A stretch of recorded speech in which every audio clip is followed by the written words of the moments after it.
Shut up. Didn't I say shut up?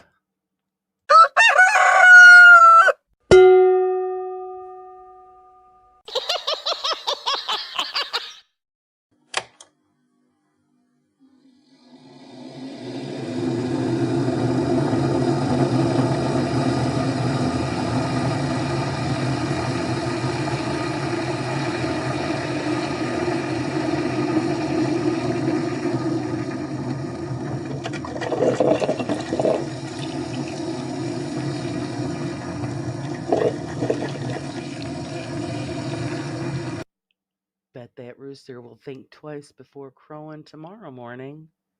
Coffee's ready, guys. Let's start the show. Good morning, everybody. How is everybody this morning? It's Monday, guys. I know. Bad. There's no way to get rid of it. We just got to suffer through. So how is everybody today? I hope you are well. I did a few little changes here and there for the spooky season that's almost upon us. Good morning, Susan. We won't tell on you, I promise, but you're going to have to pay us off in truffles. Dark chocolate. Good morning, Pinky. Or I should say, well, yeah, it's really early morning. Oh, thank you for sharing it out. I appreciate it. Every little bit helps. Let everybody know that we're here and they could join in.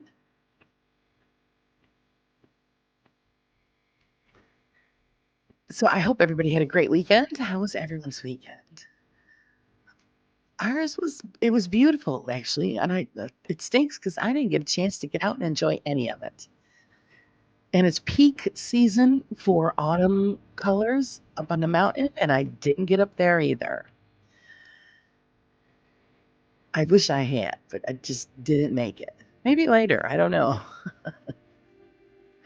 It's supposed to be halfway decent today as well.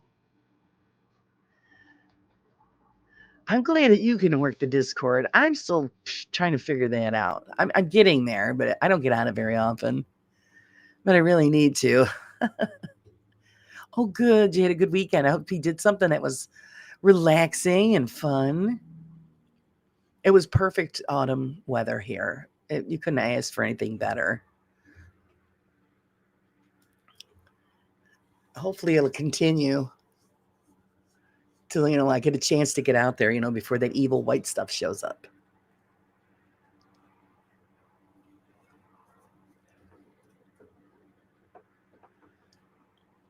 Susan is working hard. Only a few hours to go, Susan. Then you'll be free. But I do have to say the coffee's good this morning. It was nice. My husband had it all ready to roll when I got up. One less thing that I had to take care of.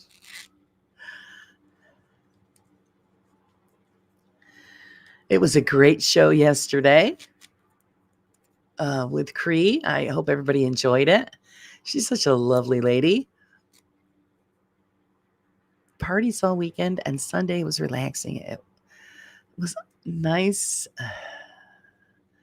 Oh, nice. It's fantastic. Parties all weekend. Pinky's partying down. Now, it was quiet around here. I got caught up on a lot of stuff. Not everything, but, a lot of stuff. Good morning, Mystic. How are you this morning?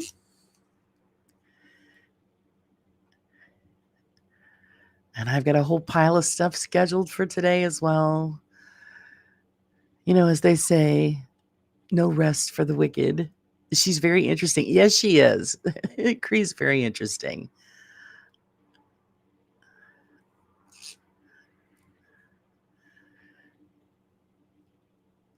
And I don't know. I just love it that, yeah, she's very inquisitive, always, asking the questions, which is great. That's what we want. Never be afraid to ask the questions because, we all don't know everything. And the only way to find out is ask questions.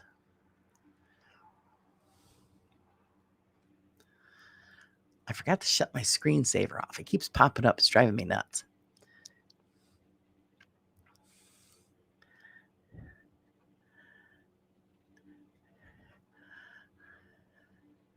I am tired and have chores. Yeah, I know. I have vacuuming to do, stuff like that. I should mop my floors today. Seeing that I didn't get to it yesterday.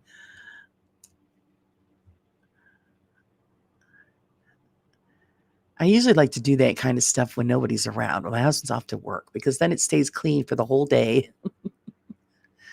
until then he comes home. And he never takes his shoes off before he comes in the house, and I'm always bitching about that. I have my Halloween music all done and scheduled to go. Oh, fantastic.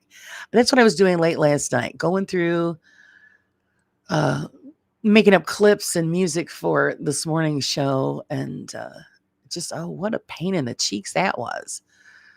So there was a few hours worth of stuff, but I finally got it where it was, uploadable, to the stream.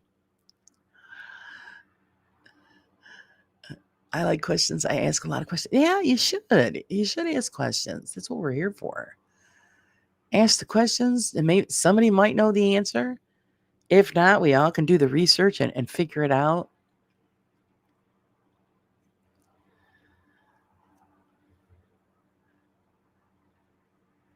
I still got to go digging through the closet and look for my wire hanger so we could do that experiment there that Sage says works. So I gotta maybe look today, see if I can find.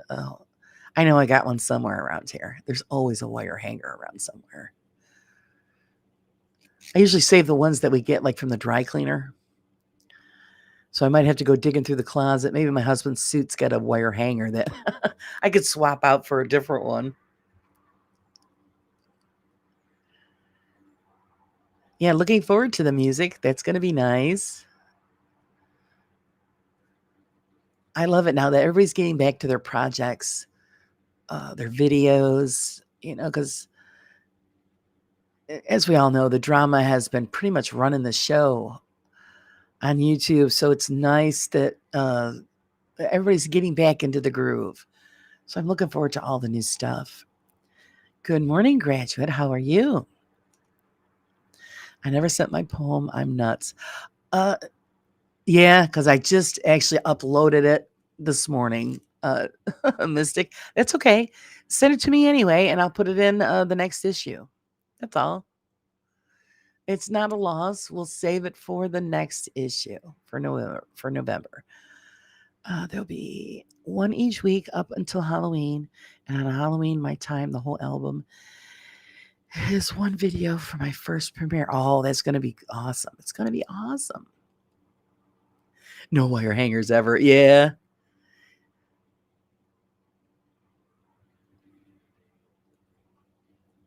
Oh, I'm glad you're doing well, graduate. Wonderful. Wonderful.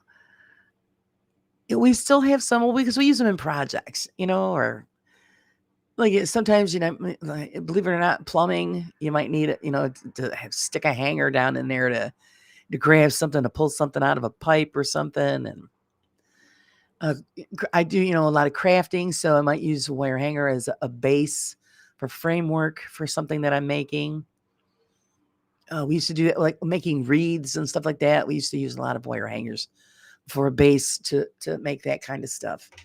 So there's one floating around here somewhere. Car work, there's always a hanger somewhere. But mostly I have the ones I've got now are plastic, wooden, and I also have hangers that have a felt coating on them so that your clothes don't get bent, you get the lumps and the bumps in clothing from hangers. These supposedly prevent that, and they're stackables. So you can hang multiple ones in one section, makes more room in the closet. Excuse me. Yeah, a lot of people don't have wire hangers anymore. So that's what I'm saying. That your best bet is a dry cleaner. If you got something that's from the dry cleaner, they're the only ones that still hand out the wire hangers.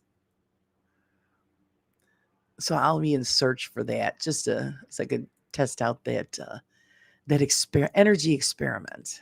It's gonna be fun.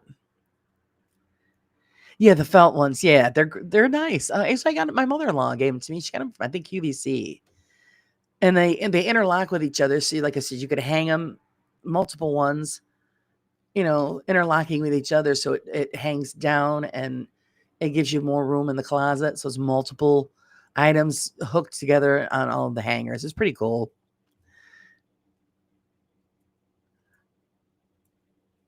I like plastic hangers, but I have wire ones. Yeah, see, Mystic's got hers.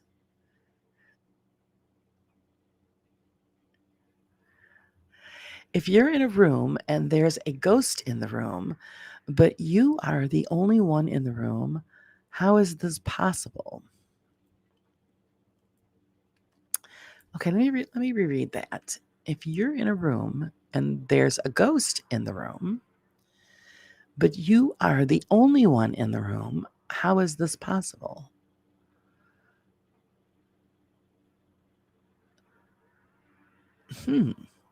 I'm trying to, yeah, if you're the only one, you are the ghost. They stop clothes from slipping off too. Yes, yeah. The felt ones. Yeah, and they also prevent, like, when you put sweaters and stuff on, the lumps and the bumps and of course, like with the wire hangers, they used to get like marks on your clothing off of the wire. Mystic corrects. Yeah, there you go. You are the ghost. Very good. I'm saying I had to read it twice. I'm thinking, wait a minute.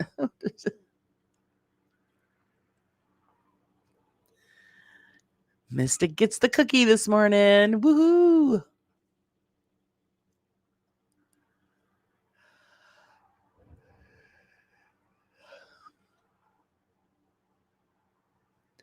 See, that's a good one. I got to write that one down so that I can add it to the magazine. I have a page in there where I got ghostly giggles where, it tells jokes and questions like that. Yeah, and riddles like that. So it's fun. So yeah, if you got more, send them in. We could put them in there. It's good fun. I mean, people like magazines. They like reading stories and this, that, but they like the games too. So that's why I put in, a few games, and like, yeah, the jokes, riddles, and the printable coloring pages. I'm surprised I'm awake enough. Oh, I know. Good for you. Me, I'm still a little bit in zombie mode. So I'll wait about an hour or so before I read the story that I picked for today. It's a good one. This way I'll be able to read it without sounding like a big goofball.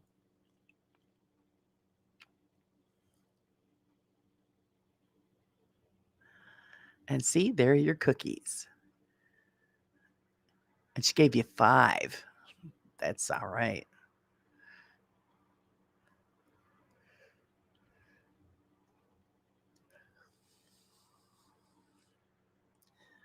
And they look like they're chocolate chip, Mystic. So you scored. She scored big time.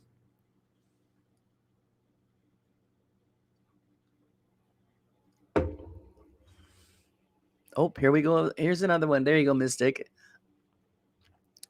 If I have a body, arms, legs, and a head, but I'm heartless and have no guts, what am I? If I have a body. Do you like folk style music? I like all kinds of music.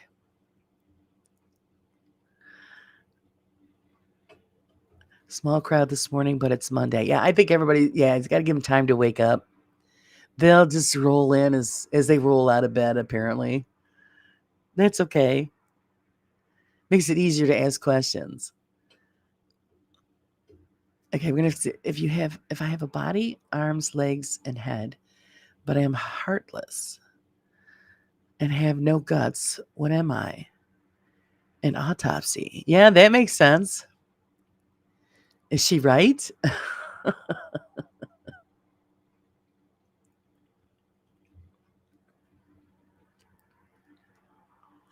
A skeleton is the answer. Oh.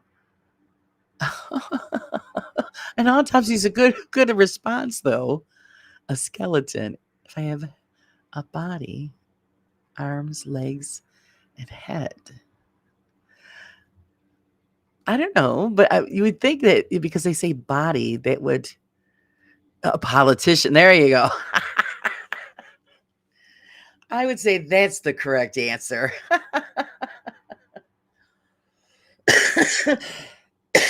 Excuse me. That's. I'd say that was the correct answer, politician. That's funny.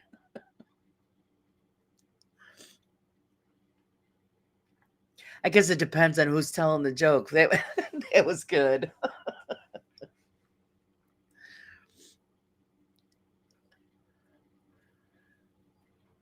Perfect answer. Oh my goodness, I'm sorry. Yawning. What's the matter with me?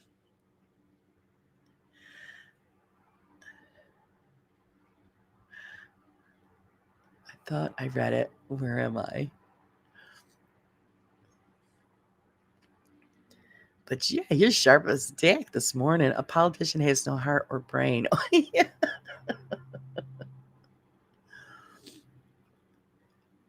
And most of them don't have a spine either. So,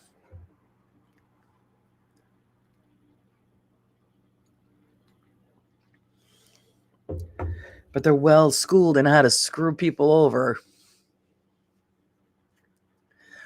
Of course, that's one of the big things that we've got here in New York that everybody's been chattering about. That our governor is giving out checks to thousands of residents.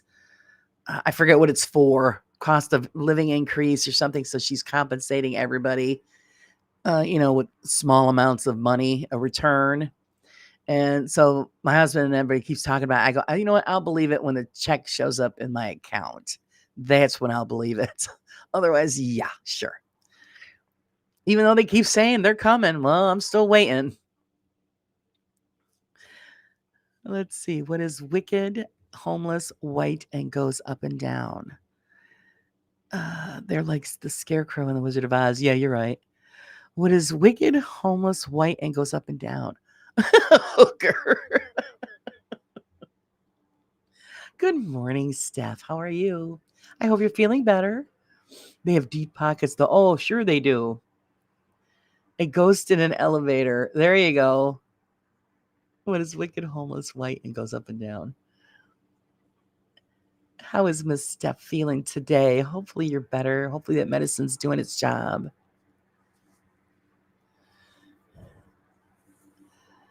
I just read like last night. They said, yeah, a woman here in the county that we live in is one of the first victims of that new mosquito virus or something. I'm thinking, great.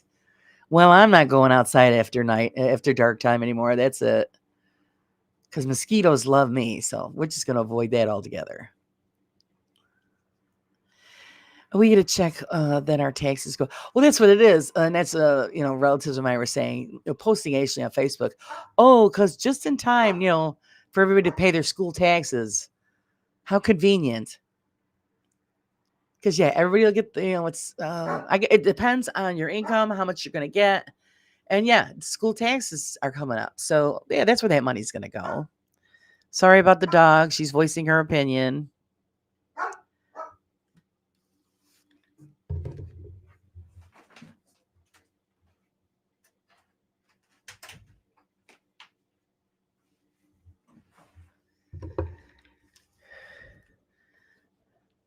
It's my dog mouthing off. Had closed the door. Sorry about that. It's going to be a great Halloween. I could feel it in my bones. Yeah, I think it's going to be a fun Halloween. Everybody's going to put on some kind of, show online. So I'm looking forward to seeing all of those. I'm, brewing up something with Carla and Susan. So, the three of us are going to be putting out something and hopefully everybody will enjoy.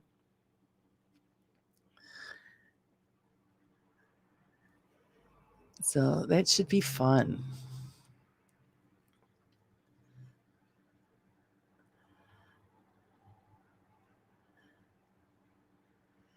And the decorations are already up and rolling all over. So, and I like to just to drive around and check them all out.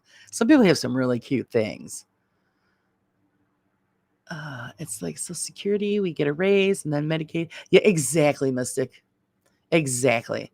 Because we're supposed to be getting a raise again. And I go, yeah, sure we are. Sure we are. I says, we'll have it just long enough for them to take out, whatever we got in return. It's just ridiculous cycle. It was the last time everybody got a raise. I didn't get a raise. They took money. I'm thinking, what the hell happened there? And then, of course, you try to get hold of somebody to find out. You don't get any answers. So my favorite is Ghost. Make the best cheerleaders. Is jumping on. I'm reading. They have lots of spirit. Yeah, they do. I have a few vampire puns, but they suck.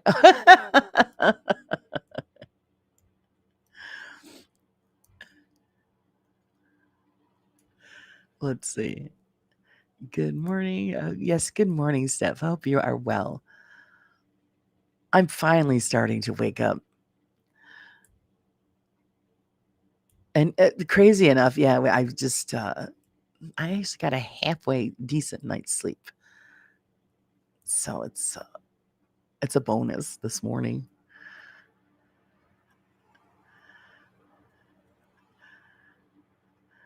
Oh, that's fun to do. Oh, to drive around and check out all the decorations. Yeah, I love to do that. And if they're really good, then try to take video. We've got some people around here that are real serious. Of course, we used to be real serious. Now the kids are growing up and out, and it's just with mom being sick and they're old, and because it used to be a family thing, and we don't even do any of it anymore, which really stinks because I used to really enjoy it. And then I'd dress up and sit on a porch and wait for our little Halloween victims. We're getting a 3% raise. Oh yeah, and they'll take it. Good morning, Sage. How are you? I'm wrapped up like a mummy in my coffee. She's got her toes all dipped in it, trying to stay warm. It's actually warm here today already. So I know it's going to be in the 70s.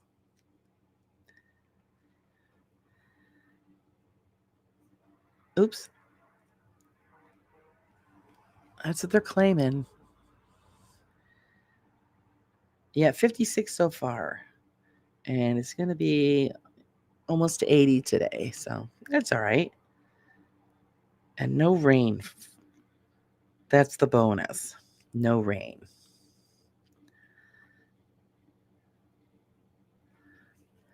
So I'll take it. Good morning, PM. How are you?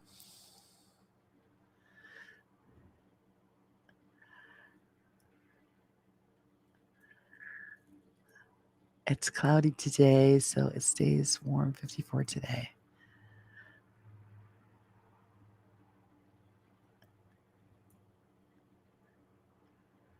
I think everybody's had halfway decent weather. We got to take them while we can those days because they keep saying, oh, early winter. They're talking about snow by time Halloween gets there. I'm thinking, oh, that's going to stink for the kids. I always used to hate it when it was cold like that on Halloween. And, you go through all the trouble picking up the greatest costume or, my mom always made our costumes, and she makes some really great costumes. But then you got to wear a coat over it. So that's kind of pointless.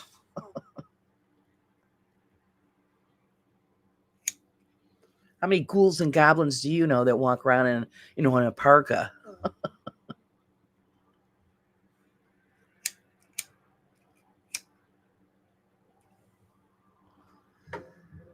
63. Let's see. We're hitting 80 again too. It was nearly 90. Oh God, 90. No, those days are over with here. We barely just reach 80, which I'm fine with because it's now at least you can go outside and do something.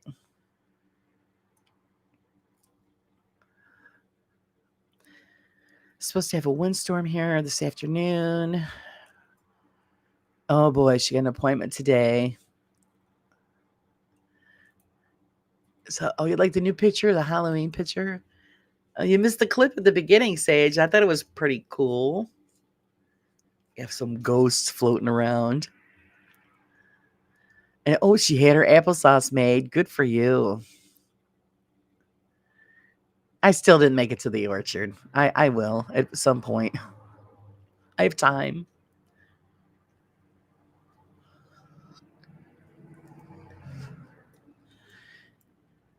And it's always like my favorite trip, hitting the orchard and getting that first, crisp apple of the season.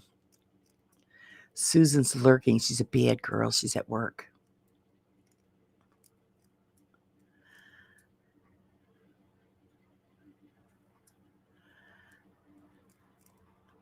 I missed it. Darn old work. That's okay. You can always just zip around and catch the beginning. Check it out. It took forever for me to figure out how to do it because the first time I was doing it, it wasn't uploading. And I'm thinking, oh, what is going on with this? I said, I wanted to have something spooky for you guys, a little fun. And so, yeah, I stayed up to midnight on the computer, which I usually don't do. If I'm watching somebody's show, it's usually on my phone and I'm laying down. But last night I was here and I figured it out. Woo! Pat myself on the back.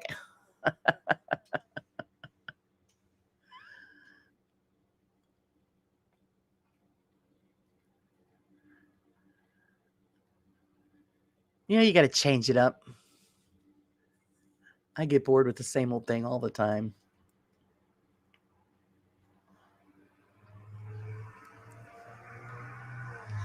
I know we won't talk. I told you got to pay us off in truffles, Susan. Otherwise, we're all going to talk really loud.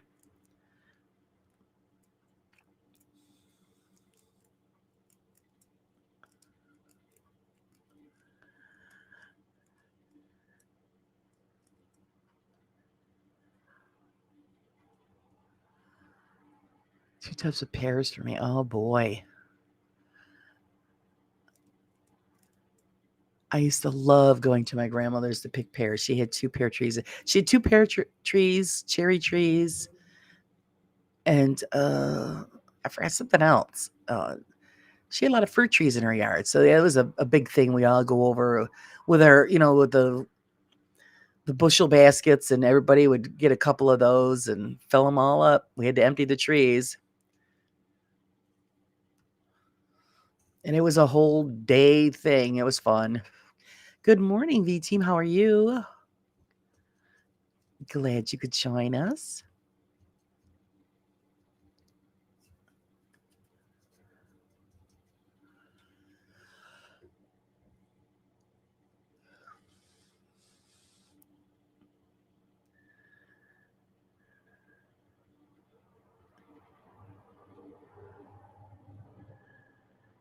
It's nice just to have a quiet morning. Well, here, kind of quiet.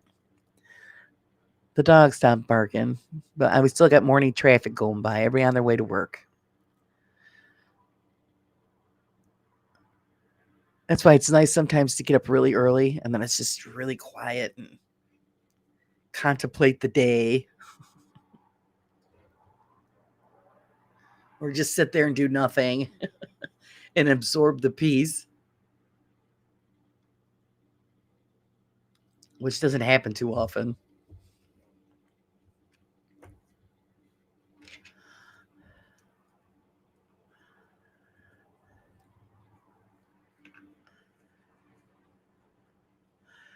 Singing in the shower is fun till you get soap in your mouth. Then it becomes a soap opera. Face blues. Oh, yeah, I know.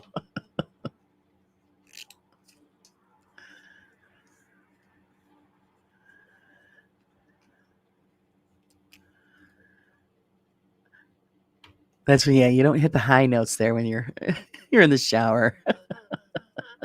The mouth is open, the soap goes in. Pretty quiet by this time. Morning traffic. No, yeah, here, nope. They're still zipping up and down the road. And yeah, because it's only 9:30 here, so they're still on their way. Yeah, and foaming at the mouth. Yeah,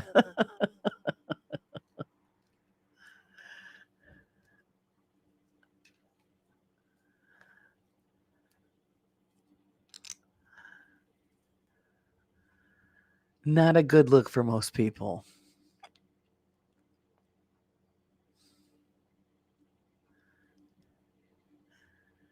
We actually had a couple of cases of rabies around here this season. It was scary. You're afraid about, let your pets outside because, God forbid, stray animal or something bites them.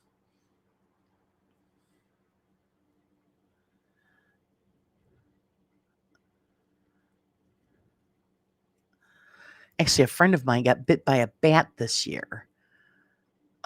It got in her house and she didn't know it, and it bit her. And so she had to go be tested. Thank goodness it come back okay, but that's still scary.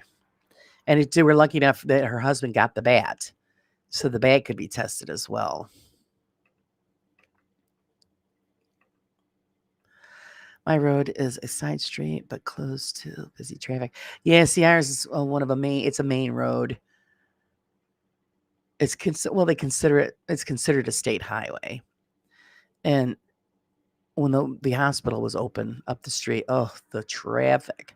And you always knew it was somebody that worked at the hospital, and they were late because they were speeding. I mean, it's only 30 miles an hour on the road, but people do 50. And then really late at night, sometimes you'll hear they use it as a drag race strip. You just hear them just take right off. It's insane.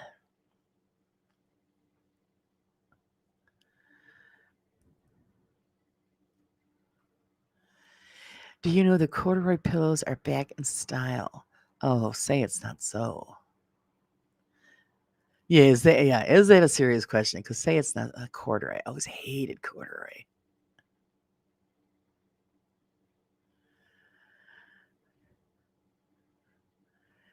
Yeah, they're making headlines. Oh my goodness. Really? Wow.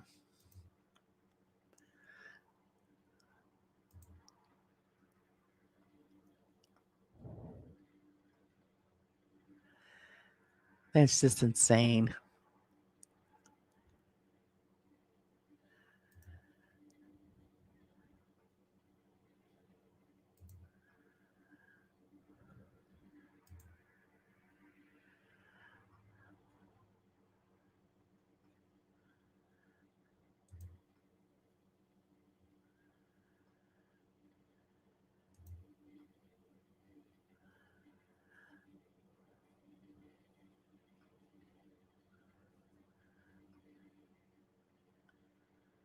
I'm trying to get rid of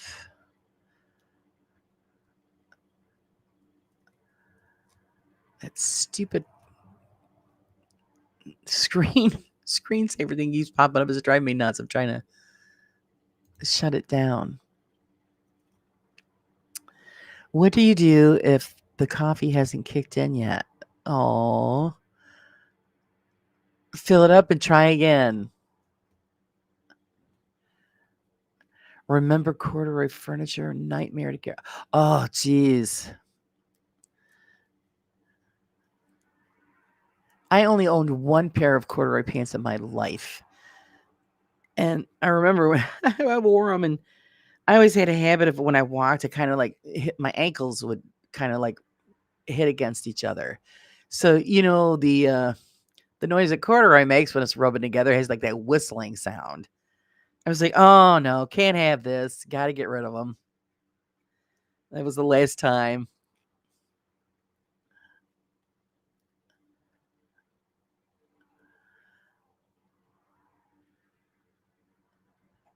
There you go. Sage is hooking herself up with the second cup.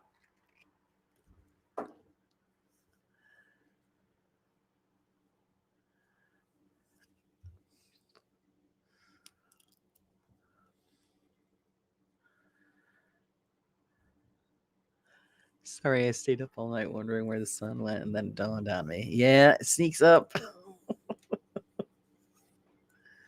It sneaks up.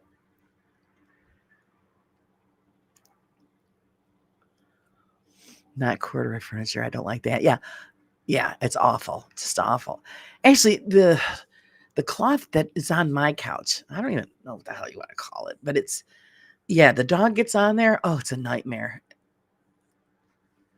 I have to brush it first, then vacuum. It like clings to it. It's awful. So yeah, thank God I put a cover on the couch because otherwise it'll never come off. And I don't mind the dog getting on there, but I don't like to have to sit on furniture and be covered in hair. I think it's related to Wayne. Yeah, I know. Hopefully Wayne's feeling better. He was under the weather too for the last couple of days.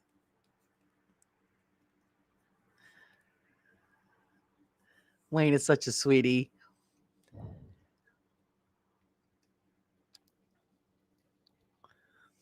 What do you call a pudgy psychic?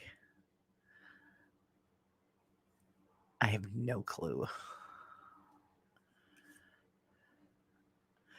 Good morning, Roger. How are you today?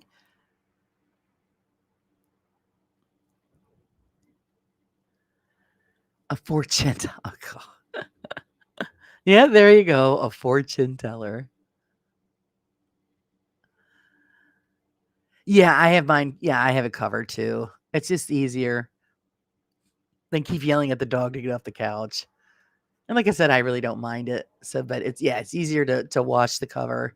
But still it's like on the front part on the bottom, I have a strip of the same material and the cover doesn't go down that far. So yeah, it gets covered in hair and I brush it all off with a stiff brush and now comes the vacuum.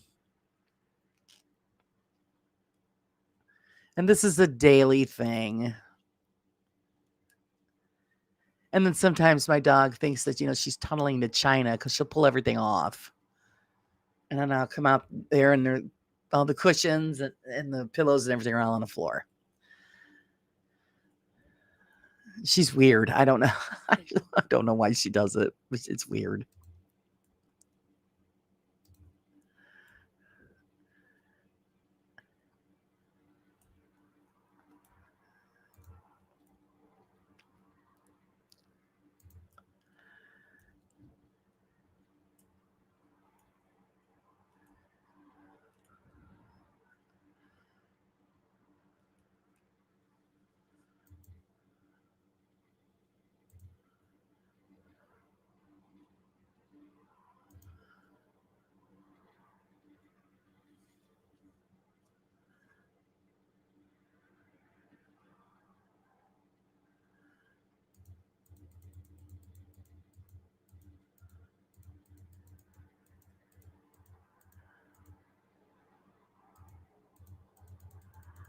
There, if I change that setting, maybe it'll stop popping up on me. Driving me nuts.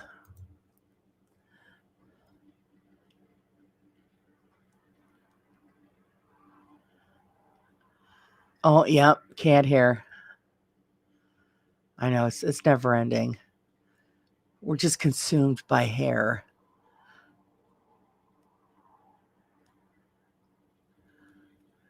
I finally got to a set delivery date for my new hub. Hopefully, it'll be at the end of all this disasters. Well, yeah, once you get all settled in and everything, because you just moved correctly, correct? I hate moving. And of course, we've been in this. I mean, I've owned this house for over 20 years. I thank God, because yeah, I just don't like to move. And I think I'll have one more move in my lifetime is after my parents pass on, and then I'll sell this house because I don't want to maintain a 2-family home. Too expensive, too much maintenance. And I'm just going to buy a little place somewhere on a patch of grass, and that'll be it. Because I just don't like to move. It's a big pain in the butt. I just want to explore, not be stuck waiting for things not to turn up. Yeah, I get you. I get you on that one.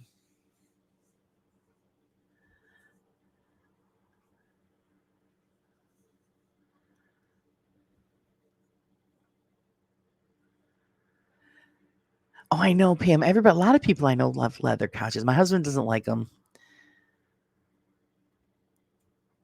He says too, in the summertime, he goes, "You stick to it." I go, "I've never stuck to one in the summer when it's hot and whatever."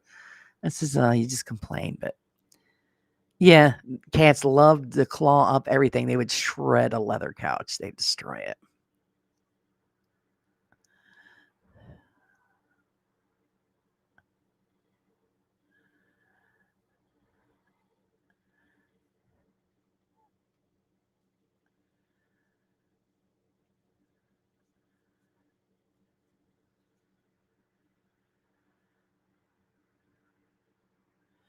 Well, it's like my bathroom. My cat hangs out in our bathroom. And our bathroom is like the size of a bedroom.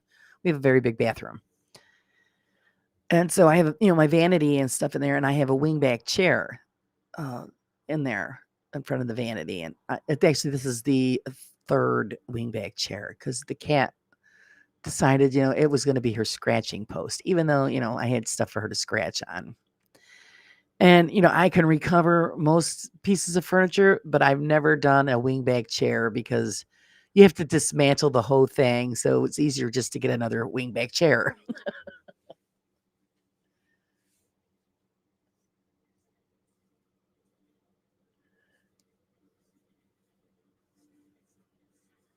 And no matter what we did to keep her from doing it, she would do it anyway. So yeah, she's destroyed 3 chairs.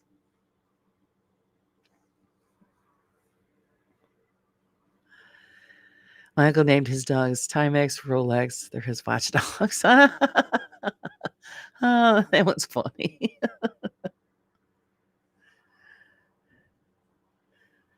I bet you somebody's actually done that too. Name their dogs that. Could you imagine that? What's your dog's name? Rolex.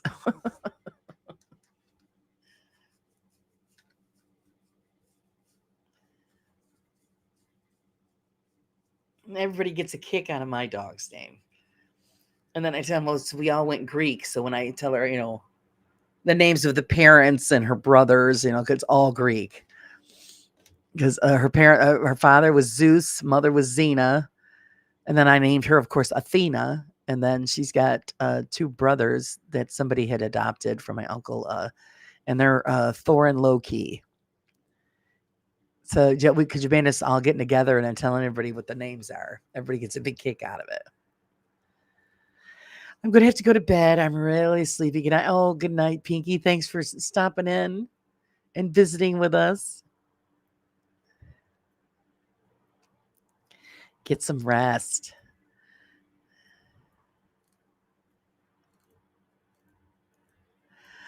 When we decided to foster cats, we went with no couch and secondhand furniture, fixed it or replaced it. Yeah.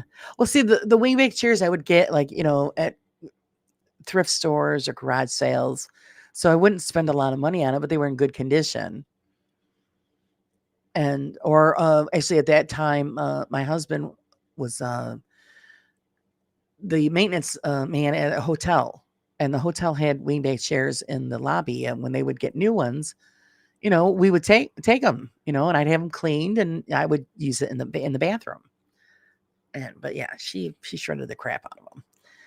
And I remember the first one she did, I'm thinking, okay, how can I fix this? And then when I looked up how to reupholster a wingback chair, I'm like, oh God, that's just way too much work. Nope. And the cost, it was cheaper just to get another one from a thrift store. Good morning, Leanne. How are you? My cats only claw on things they aren't supposed to get attention. They'll be looking at me, waiting for me to react. And when I yell at them, they run off like they're laughing. Yeah, that's what Emmy Lou does too. Because I've got those things hanging up, the rope things, and she's got the cat tree with the rope, all of that on there. And she's still, well, I mean, she's let off the chair a little bit now, but the damage is done. And instead of replacing the chair this time, I just got a cover, patched it up and put a cover on it because I'm tired of buying chairs. I did buy another chair, but this one was really great condition, like brand new. And I got it for dirt cheap because somebody was just cleaning out a storage place that they had and they had the chair in there. And I said, she's not getting this one. So that one I put here in my studio. I said, I don't mind if, if it's, banged up a little bit, but this one was like brand new. And I'm thinking, yeah, she'll have it destroyed in a week.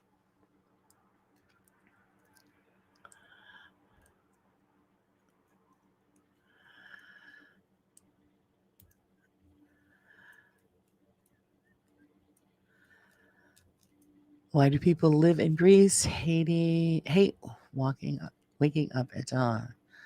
Because dawn is tough on Greece. Yeah, that's the truth. It is too.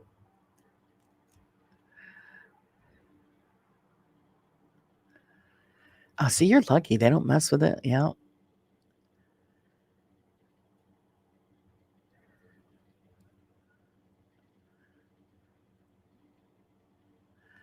I'm doing okay so far, Leanne. Thank you. Still not 100% sure what I'm going to accomplish with my day, but it's nice just to sit here and hang out with you guys.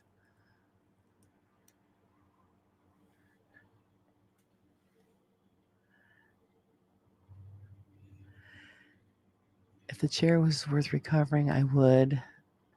Not too much as well. Made my brother with any more. It was really, it would have cost me a lot of money to recover it. I had already repaired, like the springs in the seat a couple of times. It was, and like I said, the chair was in good shape when we got it, but I mean, it was good enough to put in front of the vanity in the bathrooms. But after the cat got done with it, I would have had to strip it down to the framework and start from the ground up. And between the cost of, springs and foam and material, and I'm thinking it was cheaper just to get another chair.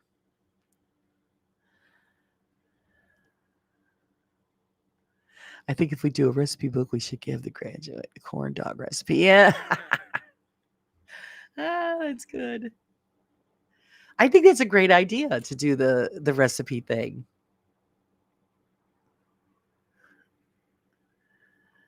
I'm down for it.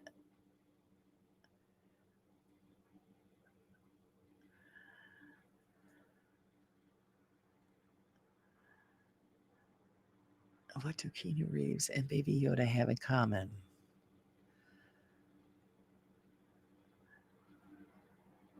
I have no idea. What do Keanu Reeves and Baby Yoda have in common? Yeah, I have no idea. I have no idea on that one. They age at the same rate. I know that guy never ages. Actually, I heard he actually just married his longtime girlfriend.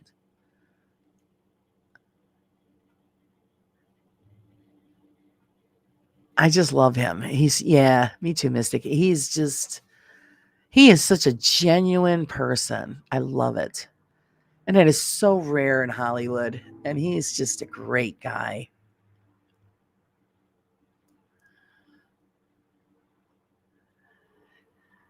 Growing up, I thought we got new living room furniture every few years. It wasn't until years later I found that they were just reupholstering the same furniture. Yeah, yeah, I know. My parents did the same thing. That's how I learned to reupholster stuff, because I watched my mother do it. You get, dining room chairs and you just take it apart and put new material on the seats and repaint or whatever. And voila, there you go. New chairs. He's so yummy. Oh, yes, he is. He is yummy.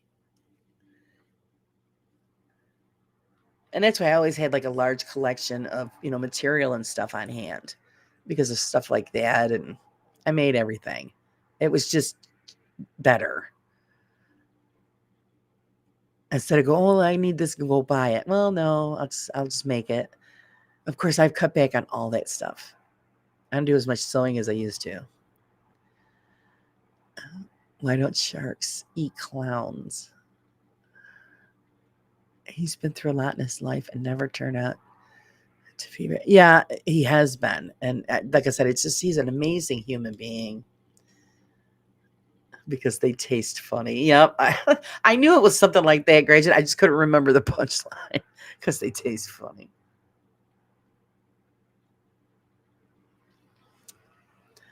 My mom still has stuff when she got. Yeah, so do my parents. Yep.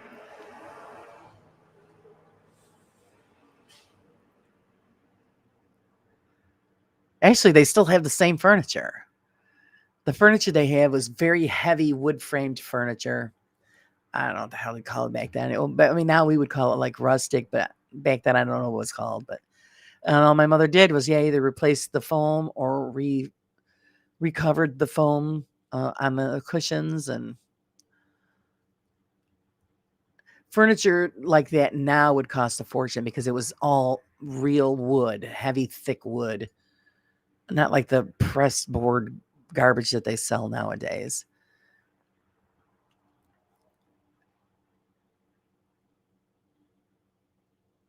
It's kind of like, like the stuff like the Amish would make, but it was in a dark stain. It's just heavy wood framed furniture. And they've had it forever.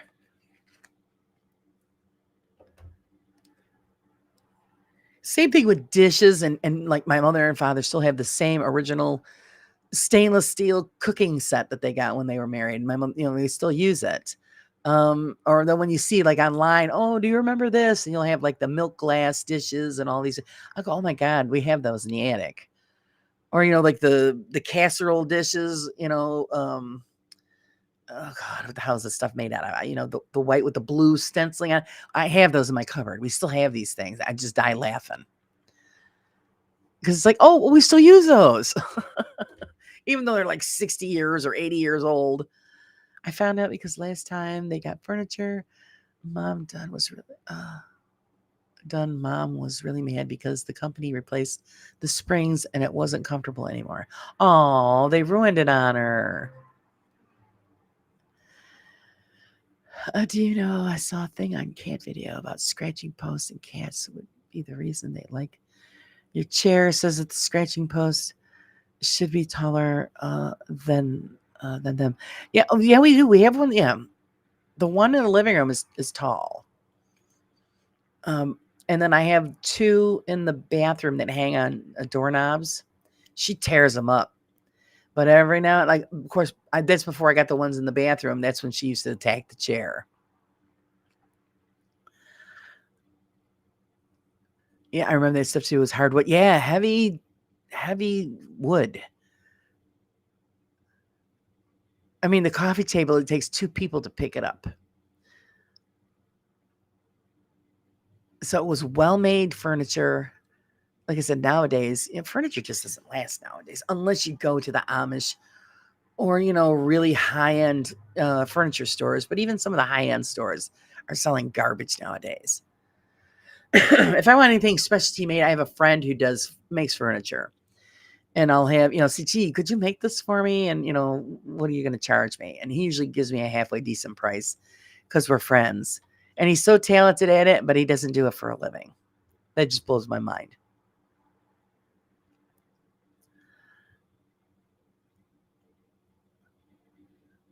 Because they didn't make the spring cushions anymore. Oh, it's too bad that she couldn't find something similar, like in like a thrift store or some barn sale or something, and she could find the cushions. That would be great. You might be surprised. They might be out there.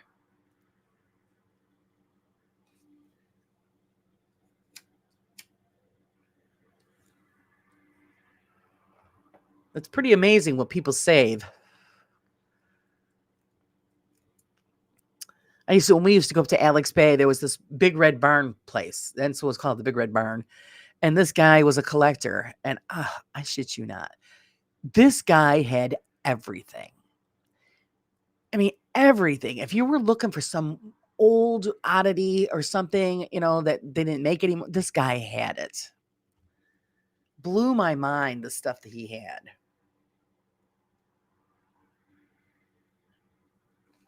And it was all, especially like functioning, still working things, like electronics and earlier appliances and stuff. You're like, oh my God, look at that like old percolator and it's still working condition. It's a shame that it's no longer there. Apparently he retired and got rid of it. It was a huge barn filled with stuff. And he had it all set up so you could walk through and find what you were looking for. Actually, I was looking for one time an old tin pipe dish because I was going to use it for a project. And I looked everywhere. I found it in that red barn. I said, I'll be damned. He's got them.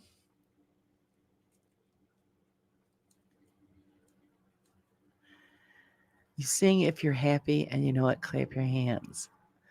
I'm not singing right at the moment, but maybe later. I love handmade furniture. Me too. He's the best guy. Really nice. Actually, he made my stools that go around my kitchen island. The hutch that I have in my kitchen, he made. And I have a trash bin that he made me with a drawer. And it all, matches heavy, thick wood.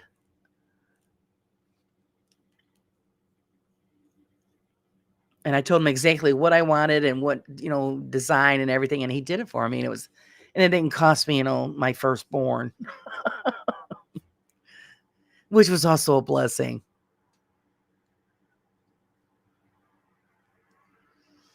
They were in bad shape, close to 100 years old now.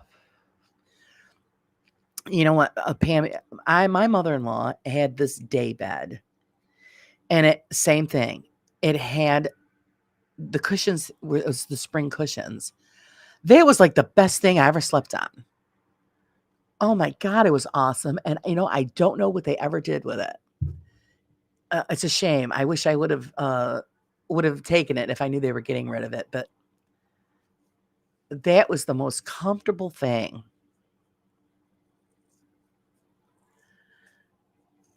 Oh, coffee run. Go get it. Go get it. I've been trying to sell some of my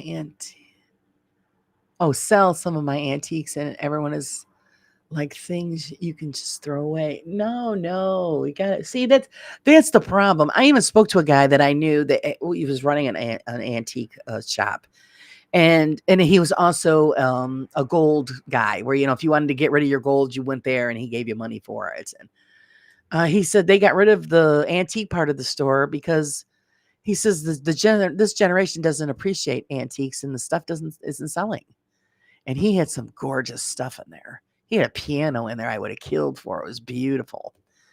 But he's right that the generations now don't appreciate anything antique. They consider it garbage.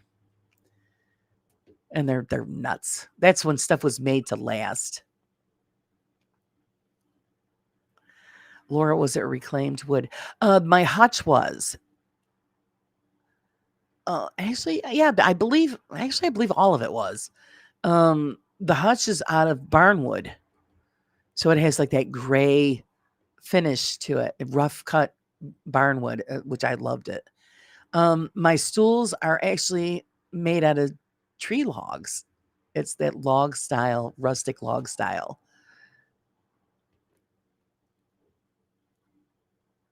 Guys, I'm going to jump. Beardo went live. Take care. Of course he did. Beardo. Blame it on Beardo. Thank you, Roger, for hanging out. I appreciate it. Don't forget to smack that like button on the way out, please. I appreciate it.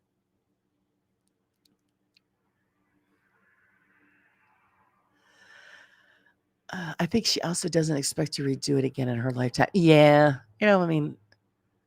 Especially because it probably doesn't get as much use for, when they were younger and they had people in and out of the house all the time. So I love antiques. Oh, I do too. I love antiques. There's always a story behind, each piece, and stuff was just made better then. It's a character. Today everything's like cookie cutter, stamped out. Even when they build houses, there's no character to them. So I love old houses. The woodwork and the trim and just the architecture alone is just art. on its own. It's just amazing. My granddaughter likes old things. Oh, that's good. That's good. Well, that explains why the numbers dropped. Beardo went live. How dare he? And kudos to him. His live did an awesome job. They they collected over $10,000 in donations. That was amazing. And I was glad to able to put a thing in the magazine about it. That was just amazing. Hi, John Boy. How are you doing? I collect antique glass pieces. Hey, Raven. How's it, Raven? How's Raven this morning? I have some, antique pieces. And like the stuff that I said, like I have up in the attic that my parents have. That's all antique glass dishes and stuff. And that's all going to stay up there until I clean out some of my other crap and I could put it in the hutch. And I point out to my son, this stuff is the antique stuff. Don't throw this away. If you don't want it, sell it. Don't throw it in the garbage.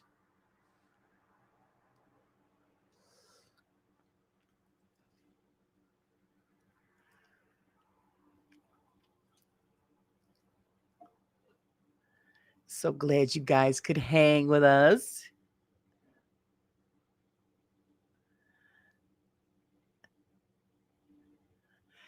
Hello, Pomp. How are you this morning? Well, I hope. I feel honored that you guys are all hanging out, seeing that, we just found out Beardo went live. Does he usually do a Monday morning live? I don't remember. I always lose track of everybody's schedule.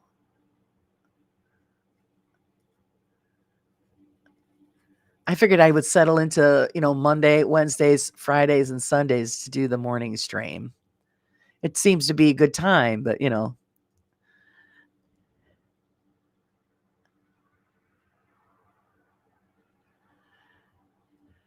Oh, what did I miss? How tactful telling someone you're bailing out to join someone else's chat. Oh, hey, it's all good. He just must be more entertaining. I'm sorry. I don't have all the fancy bells and chimes, and so I have to make all the sound effects myself. Oh, he's gaming this morning. Okay, yeah. Gamers, get in on it.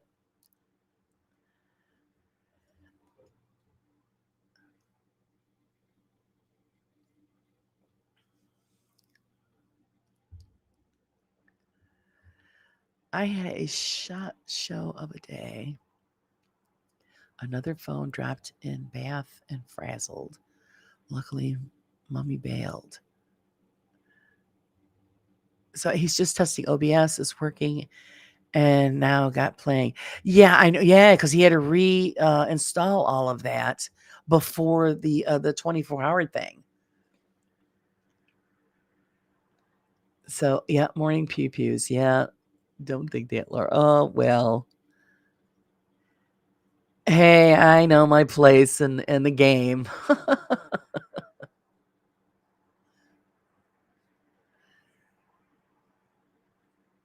And what you're saying, you dropped your phone in the tub, Pomp? Because that just totally sucks.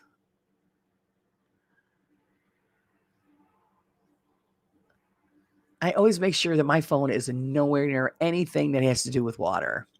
Because I'm telling you, if I did, it would be in.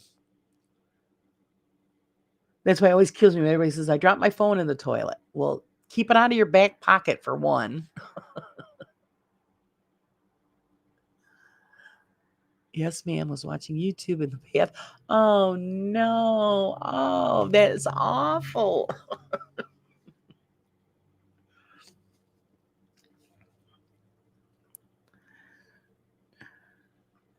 Did it have, was it shot or did it have a waterproof case on it?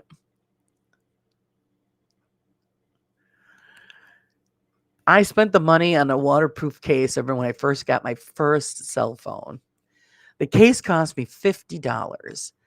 And the flaw on the case was a little door that opened up where you would attach the power supply to charge it. It kept breaking off, and I finally had enough. But it was big and it was bulky, but you could throw that thing in the ocean and it would be fine. I know Beardo goes 2 hours with his gaming, so I can come here and still catch some of his. Oh, I appreciate it, Leanne.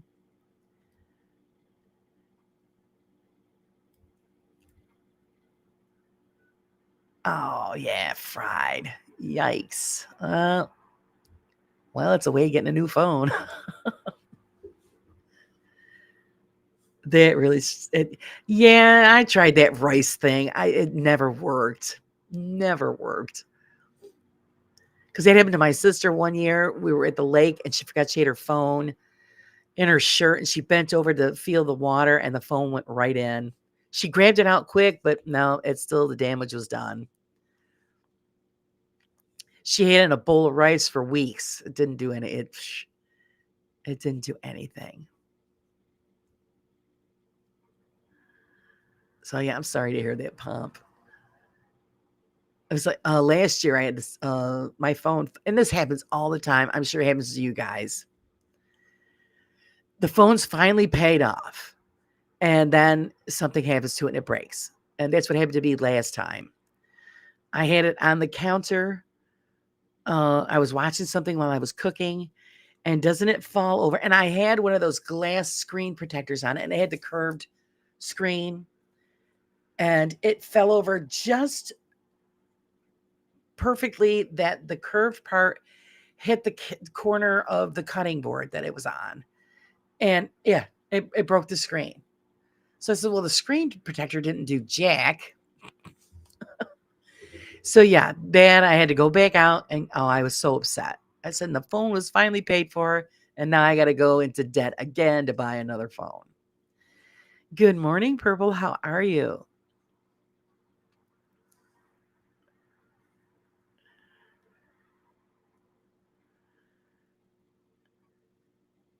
And it happens with everything. You finally pay it off. Like when you have a vehicle, it's finally paid for, and that's when it falls apart.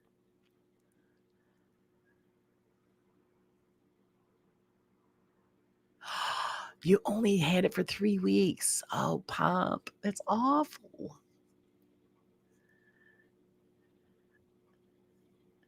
Well, if you're gonna continue to, lounge in your bubble bath and watch YouTube, I recommend a waterproof case. So at least you don't have to worry about that.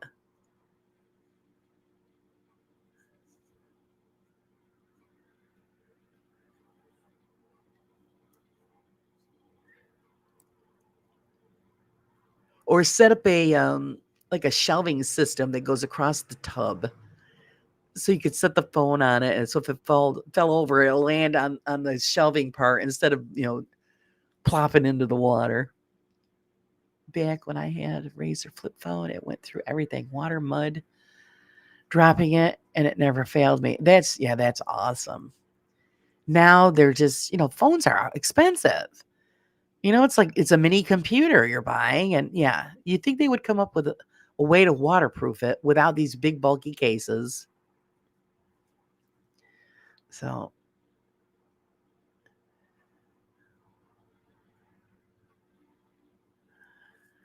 I'm sick of following my dreams. I just going to ask them where they are going, and I'll hook up with them later. Yeah.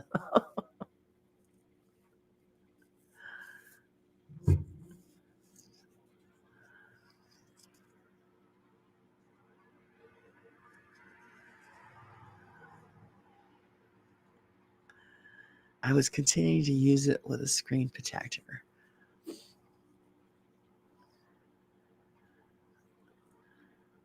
A serial phone killer isn't a good look.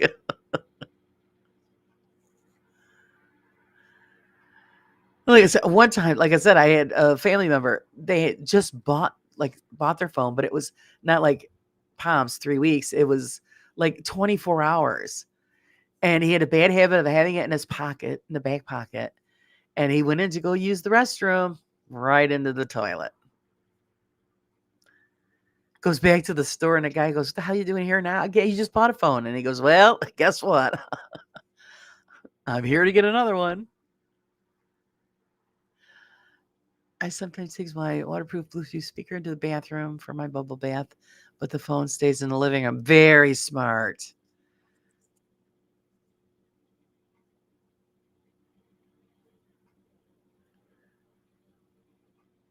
Uh, where's my manners? I've said hello to nobody. What a certain person said had wound me up. Sorry. Oh, geez, I'm sorry.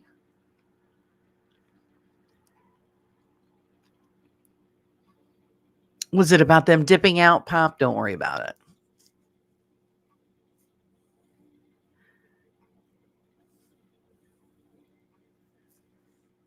Serial phone killer. They would actually make a good shirt. Serial phone killer.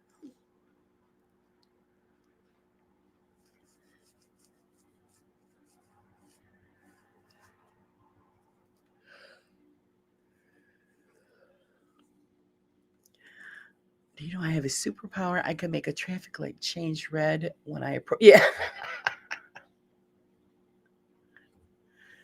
Yeah, we have that superpower every now and then too, Sage. And it's always when we're in a hurry. Oh, okay, Pop. Yeah, don't worry about it. Like I said, I know where I where I rank in the scheme of things.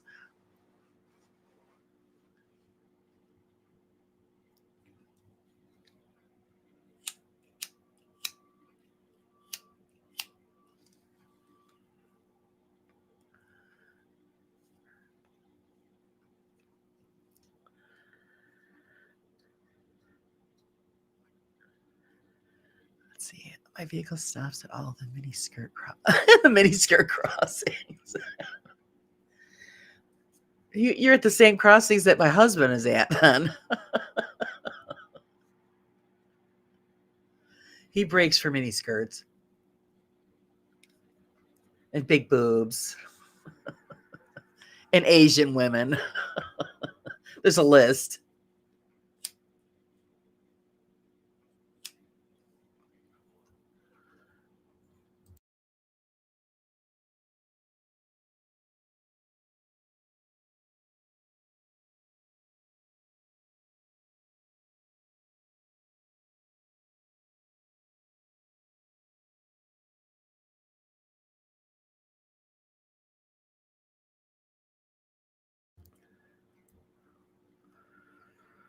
It's wrong, Raven, isn't it?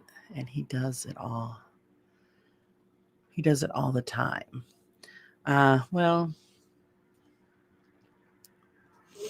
everybody has their favorites.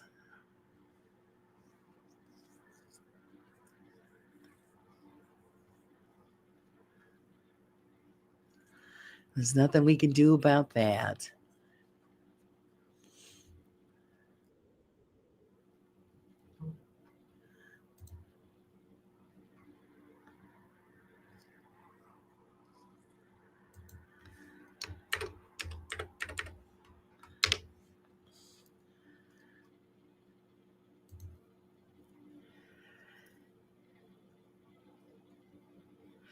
He blocked me, but I caught it on screen when I came in.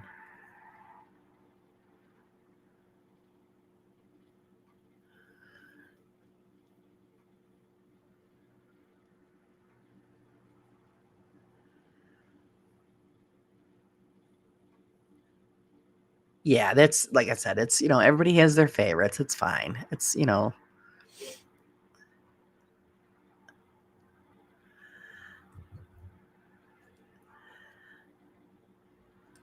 see. Actually, Laura, I like your live, Mariah's, Sarah's, Crow's. They're good interactive sizes.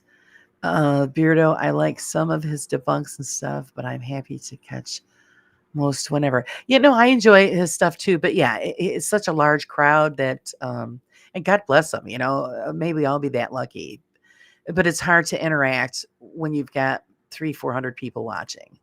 And I like to be able to answer everybody's questions or, catch everybody's comments. Because, you guys, I like to put them up on screen.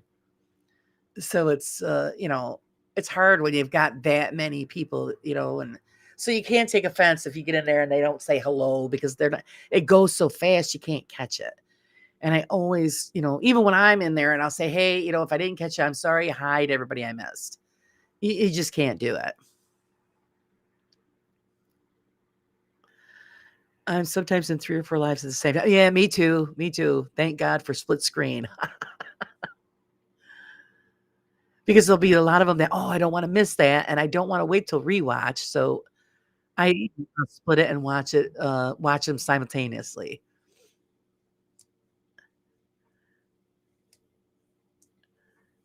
We do all have favorites, hence I'm here. Oh, thank you, Pomp.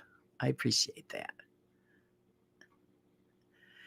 When chat is too many people, I can't keep up. Yeah, I can't either, and it is hard. So if something does go on, and you got a bunch of people all shouting and bitching, and you're like, "What the hell did I miss?" So, or if there's a specific question or something, you're like, "Oh, what did I miss?" Because it's just so many. Or maybe I got multiple tabs open. Yeah, I do that all the time, because you try to support everybody the best that we can. We should just talk it out. Yeah.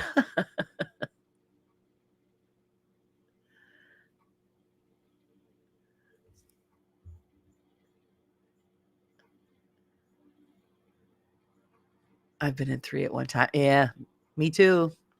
And you're popping in and out.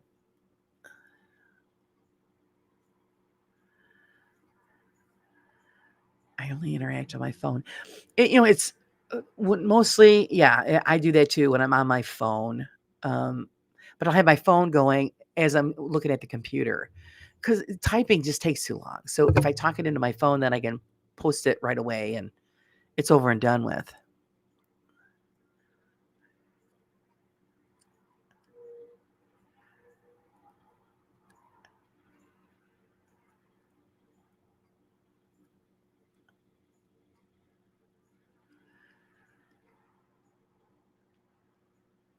Yeah, that's like John Boy says, you go in, you say hello, wish everybody well.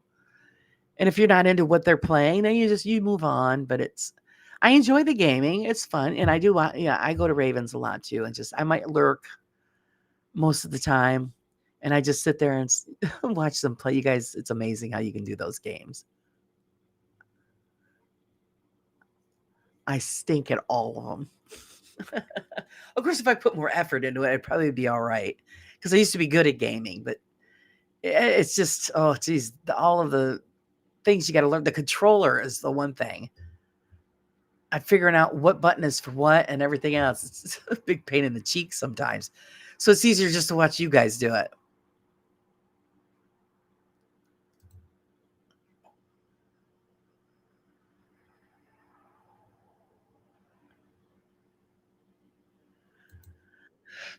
Excuse me.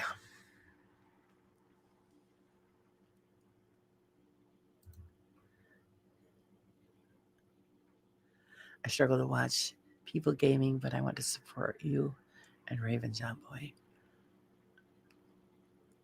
Well, no, it's great. That's what we're here to support everybody. And then some people might play games that somebody might not like, so they just go to the ones that they like. I mean, I'm just always amazed at how lifelike everything is now compared to how gaming started. Yeah, I know, Sage. I could play Pong too. uh, I was badass at Atari.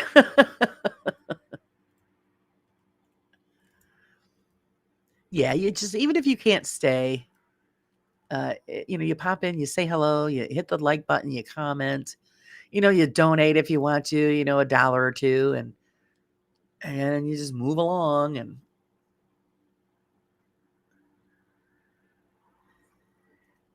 I mostly do that during the daylight hours. And then when it gets into nighttime, then if somebody's got a specific live or something they're doing, then I'll just stay right in there and watch that. Because it's something new that I was looking forward to. I need to go back to Resident Evil. It's been a while. See, it's amazing how you guys play these games. My son, I would just sit and watch my son when he would play his. And my son's got this huge television that took up like half the room. And I'm like, oh my God, are you? Well, I remember one time, I forgot what game he was playing. And I'm like, oh, what movie are you watching? He's like, no, Mom, it's a game. I was like, are you kidding me? It looked just like he was watching a movie.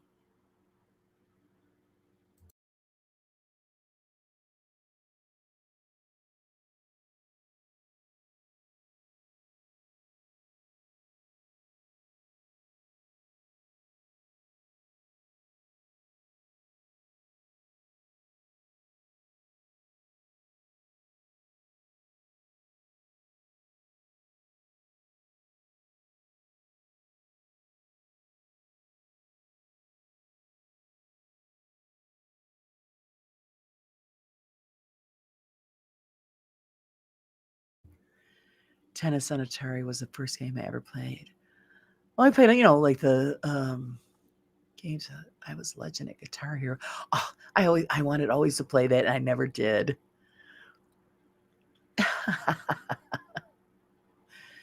But yeah, tennis. I used to naturally Pac-Man and Pong, and I was really good at. It was called Laser Blast. And then there was another one I had to do with a spaceship. I forgot what it was. And then, oh God, what was the other one that I really liked? It's not Warlords or something like that. Uh, yeah, you had to defend a fortress and stuff. I mean, it was, of course, it wasn't much to do. And you either had the the round paddle or the joystick on a button. That was that was great. And Mystic, you're taking off on us all before the story time because I picked out a great story, but that's okay. You'll have to check it later. But I always appreciate you being in here. I really do. Asteroids? No, it was but I did play Asteroids. And I forgot what this other one was. I had to do, I don't know, spaceships. God, it's how long ago it was. Uh, and then, like I said, the other one was, it wasn't Warlords, I don't think. It was something else, but something similar to that kind of a name. And that one I was really good at.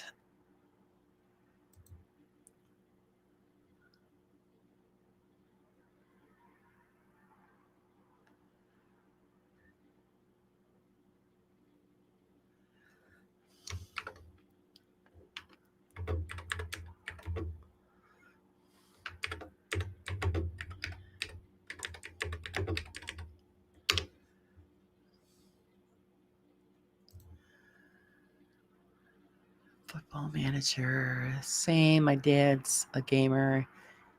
3D monitor that swivels portraits landscape, water coolant system. He's 73. Well, all right for him. That's fantastic.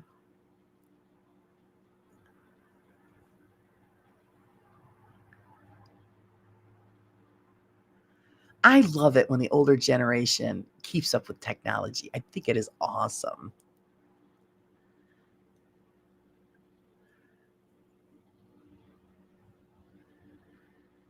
It's funny because, like you said, like your dad is 73. And my husband's just turned 60, and he doesn't even know how to use a smartphone. He hates it, wants nothing to do with it. When the computer, because we've got a main computer in the other room, and he's always on that computer. I won't let him touch, the new system that you guys helped me get. He's not allowed to touch because my husband destroys electronics. And when something goes, bust on that computer, I got to sit in there and fix it all because he wants nothing to do with it. A Zelda. Oh yeah, I remember that game.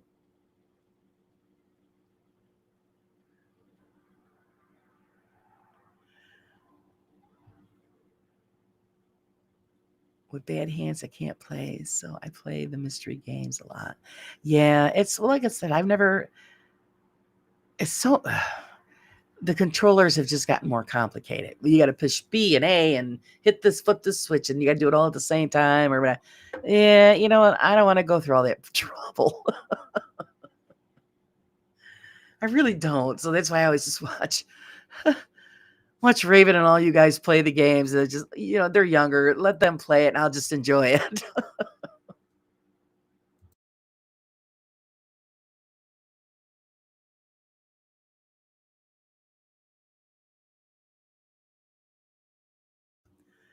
My dad couldn't set a video to record. Yeah. Oh, Jesus.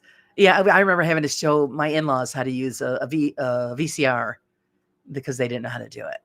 See, the beauty is my dad, his background is in electronics. So he's always been in it.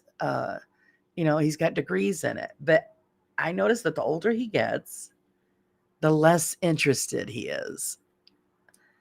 He likes to hear about it, but as far as him working the stuff or taking it apart like he used to know how it works, and I just think it's because he doesn't give a shit anymore. He just wants to relax and enjoy life, and he does. I showed him how to use his computer and stuff.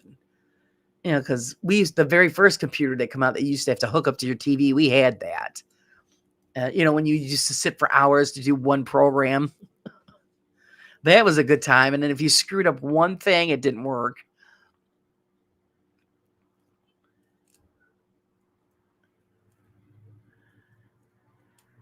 My stepdad hates TVs, so we don't have one in the house. My laptop is my saving grace. Oh, yeah. My uncle was married to a woman that didn't like television in the bedroom.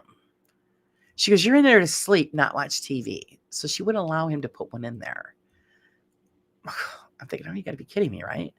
We got a TV in both bedrooms and the living room.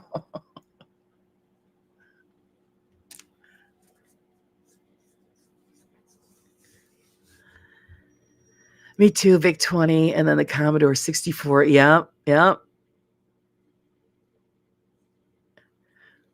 We're all dating ourselves with this information. I used to write down levels for the execs, use watch generator, and then tweet stuff. That was before the brain fog was a thing. Oh, yeah, I know. Tell me about it. The brain fog's a bitch. I can't get to sleep without the TV on. My husband likes it quiet when we're going to sleep. So, yeah, I don't get to have the TV on anymore. But I used to like to go to sleep with the radio on, music playing, and I had to stop that because he bitched. So now what I do is I have my phone going, and it's like right by my head on my nightstand. And so I'm watching, one of you guys or some kind of frivolous thing on YouTube, and I usually fall asleep.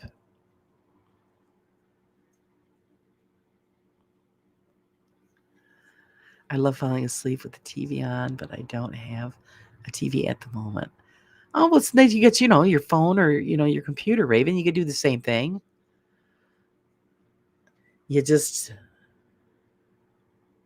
put it on some old movie or something. The day is always filled with some kind of drama or garbage or chaos. So usually, if nobody's got a live or something going, then I like to put on something funny.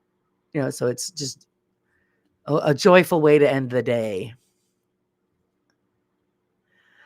I love it. We go to a dude ranch, and the rooms do not have any TVs, and the only TV is in the main lodge. It's amazing. Yeah, that's nice.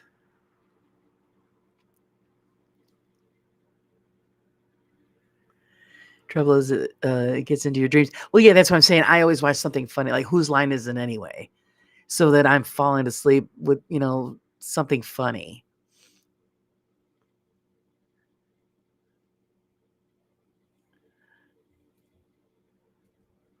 Yeah, I do that with the phone, but it's not the same. Oh, well, I remember when my son first started dating the girl he's with now, and she always see me with my phone, and I'd have it playing in the kitchen or whatever when I'm doing whatever, and She goes, "Oh gosh," she goes, "Yeah, we need to get your mother something bigger to watch stuff on instead of just her phone." So they ended up buying me a tablet that Christmas.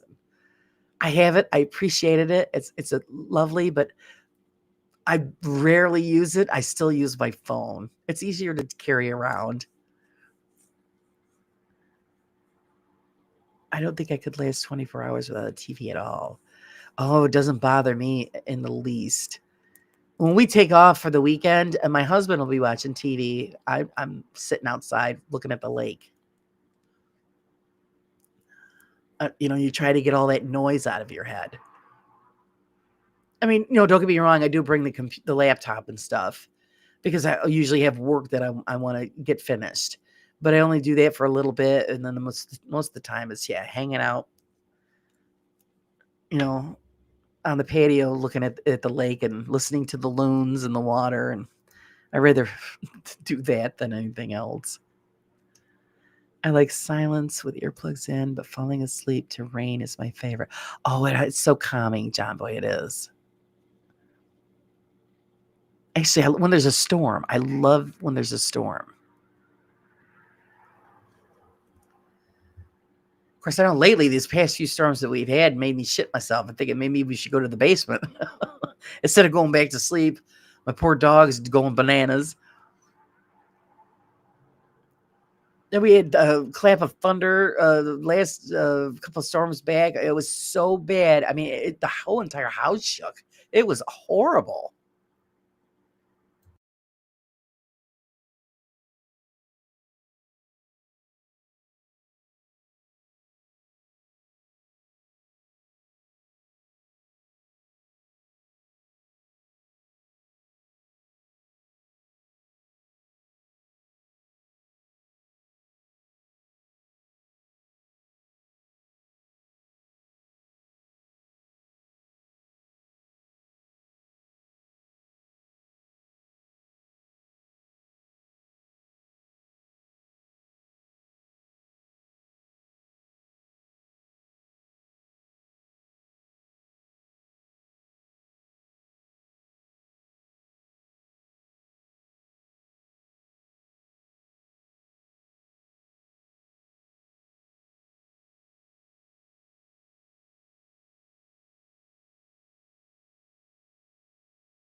Didn't realize I hit the stupid button. No, I'm here. Jeepers, man.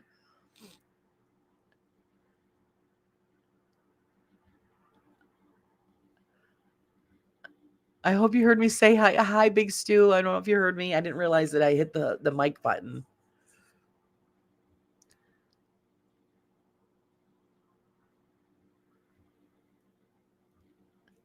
We set up a natural rock with a basin that we keep water in. In the desert, all sorts of things come into the water. Yeah, some things you might not like. But yeah, I love a good storm at nighttime. I find it relaxing.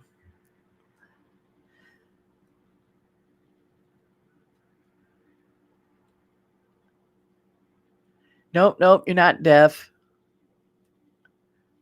Hello, Parasolo. How are you? How are you? Sorry, guys, I'm getting caught up.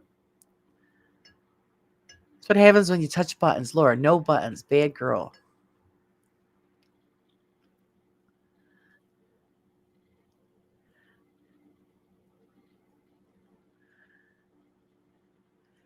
Oh, you're sitting here talking away, and then you just realize, oh, it's on mute. You big dork. Hit the. It's a good thing I didn't start reading the story and then I had on mute. I'd be talking to myself, which is common for me anyway. So wouldn't have been a big deal.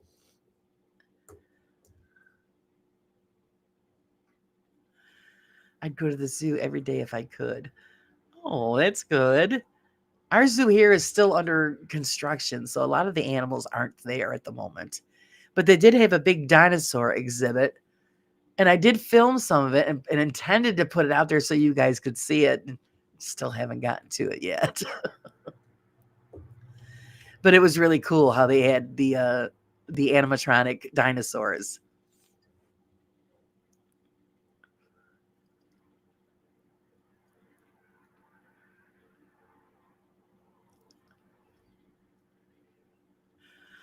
My mic has a light touch mute button on the back. Worst placement ever. So easy to turn off. Yeah, that is a bad, because if you hit it, that's it. You don't even know it.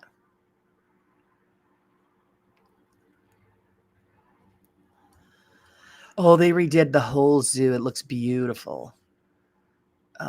Because I was going to put a whole thing together, video, me and editing, it sucks, but I think I just put the stupid, video out there as is so you guys could just at least enjoy that part.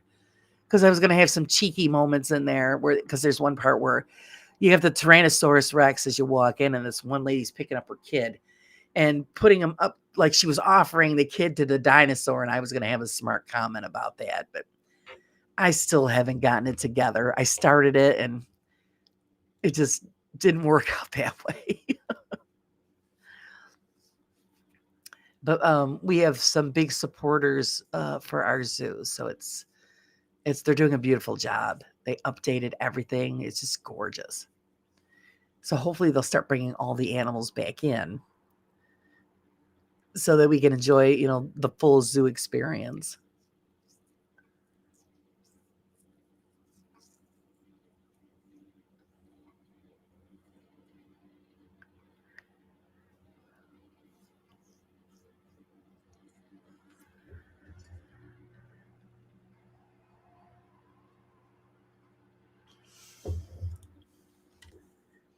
Give me a quick second, guys. I'm going to go get a refill on my cup.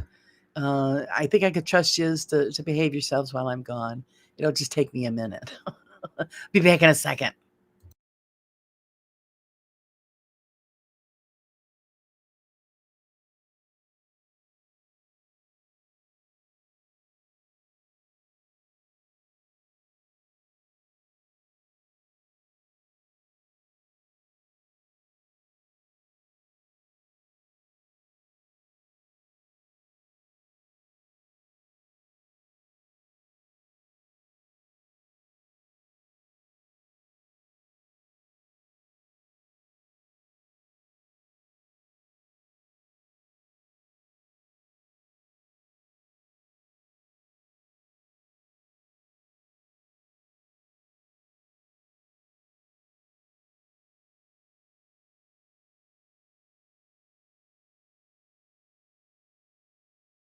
There, back in a flash.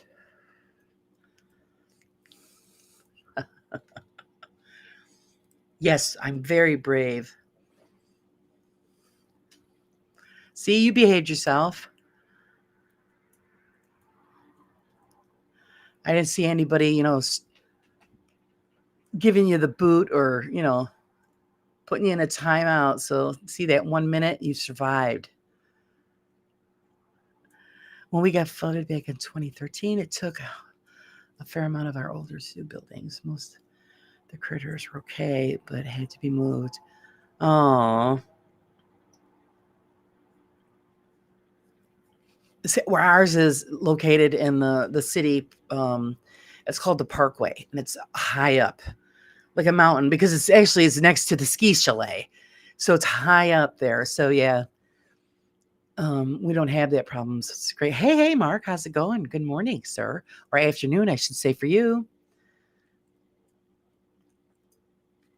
Prime example. Mark went live the other day. I was looking forward to seeing it.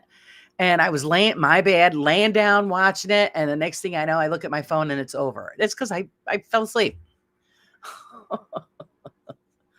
I got to catch those Z's when I can. So now I got to rewatch. Well, some of us didn't behave. Well, Steph, I know. I just know. But yeah, seeing that it's up on a hill, we don't have flooding issues with that, which is great. But I mean, the buildings are old and, it's been years since they did anything to change it. So they've been revamping the whole place.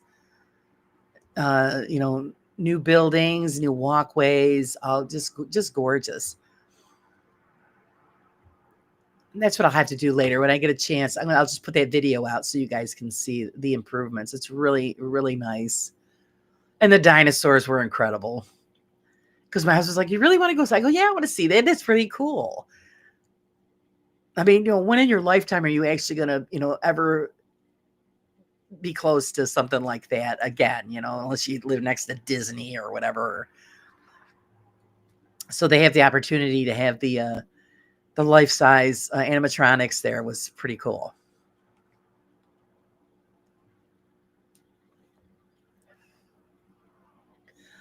Mark was making all kinds of noises, and yes, I loved it. And I don't know because I put in his chat. I go, I just love his reactions.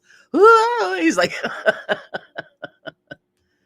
but then when after that's over with, then he's like right in it. So that's the fun part.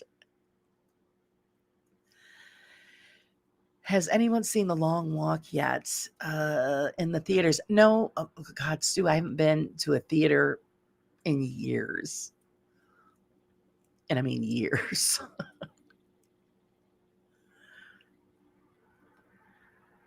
And nowadays, I hear you have to take out a loan to go to the movies.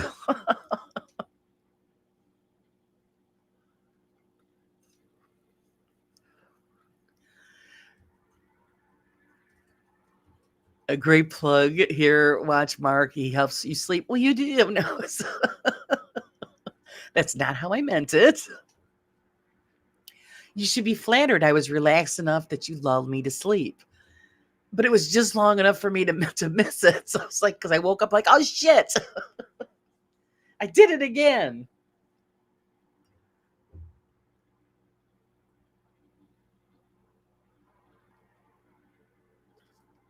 Oh, Mark's very entertaining. And I try not to miss any of his lives. He makes it very entertaining. I tell people I can't control my reactions. I've even run away from a fox. Well, yeah, you don't know what that is at first, so that's natural.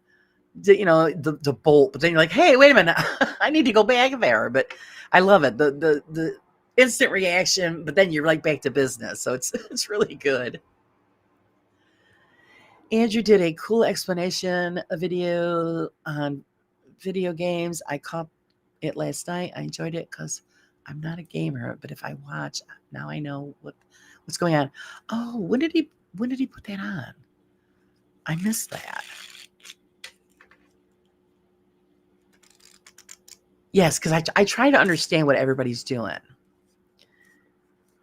And I get the gist of it. But like I said, I'm not good. I'm not good at the control. If I sit down and put some effort into learning how the controller worked, then I would probably be all right. And then it would take me forever to get to the level that all these gamers are at. I think the last film I saw in the movies was Jurassic Park 2. I believe my last movie at the theater was the last. No, it wasn't even the last Harry Potter. It was one of the Harry Potter movies. And how long ago was that? Yeah, so that's the last time I was in a theater. Screaming fox are scary because you don't know if it's a woman being slaughtered or if it's an animal. You got to sit and listen for a little while.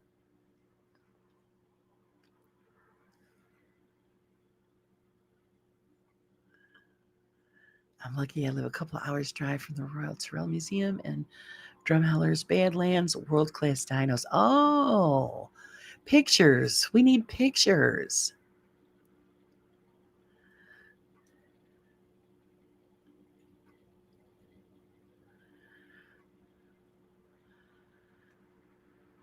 My goodness, Sage. Better it's a fox than a skunk you've come upon, so running is good in some instances. Oh yeah. We have we have a skunk. We have a big skunk population here. And it's really annoying when you're sleeping and you got your fans going and then a skunk sprays and it ends up filling the bedroom. It's always a joy. Waking up gagging. Have you or anyone ever brought bought or owned a haunted object? There's things on eBay built. I may be a con. Yeah, I've never bought anything online like that. I wouldn't trust it.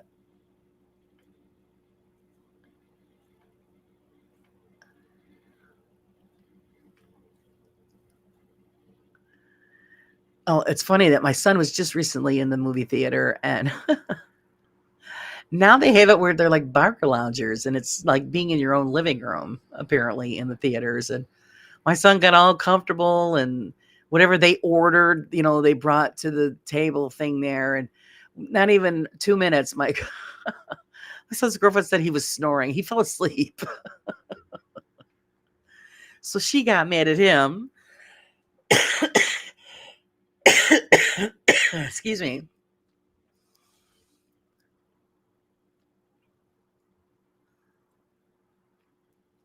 It was a trip. Oh, yeah. I remember them with Texas Chainsaw Massacre.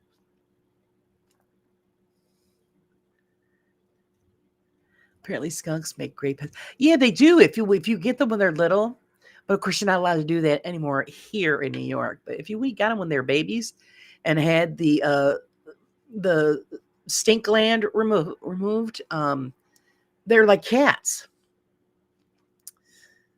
They're the cutest things, but I always call them little stinkers. Especially if we're on the highway somewhere and you see it because I got hit by a car. Oh, little stinker didn't make it.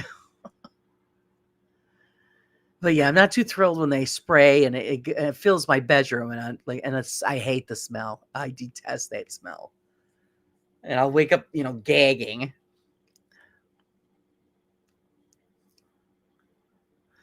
How to truth? They just want your money. I personally wouldn't waste my money. Yeah, yeah, I wouldn't trust that either. Excuse me. I used to buy and sell haunted objects on eBay. Some of them were fake. Some were definitely real. You never know until you get it. See? You can put your feet up and order snacks on the app and they deliver to you. Yeah, isn't that something? Where the days when we were younger and went to the movies, you couldn't even get comfortable in the chair. And then there was some clown behind you had their feet up in your face. And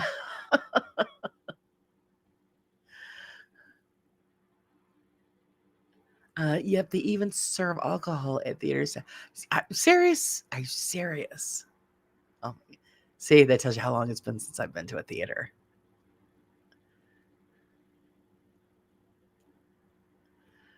So there you go, Mark. Advice from a professional. Leanne says if it's something that you really don't have to have, uh, yeah, don't waste your money.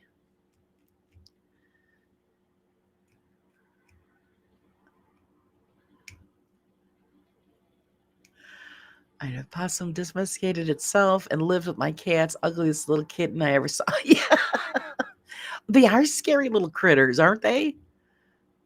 We had one in our yard once. It was by itself. We found it in the wood pile, and I'm thinking, where the hell did this come from? And I'm thinking, well, Mama's got to be around somewhere. I don't know. Eventually, he disappeared, so she must have came back and got him.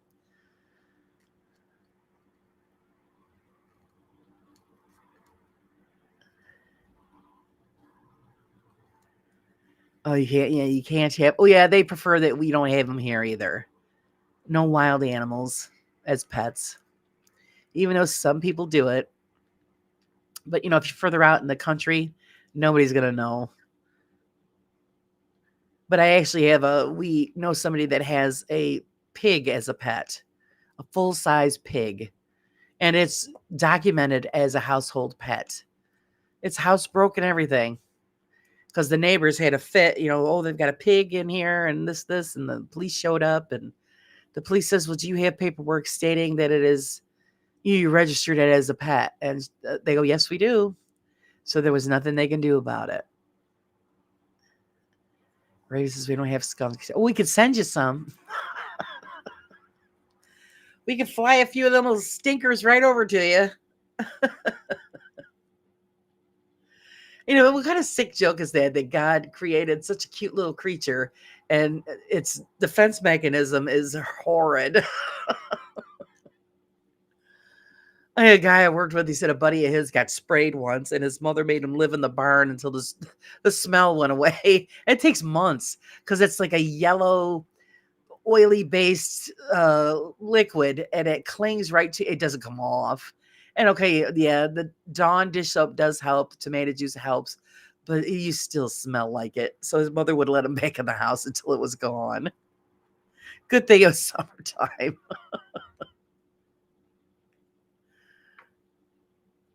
Leah says, "My friend has a house." Oh, it's yeah. The little tiny ones I wouldn't mind, but this thing's huge. It's huge. It gets on their couch. It goes out with the dogs, comes back in. I'm thinking, oh man.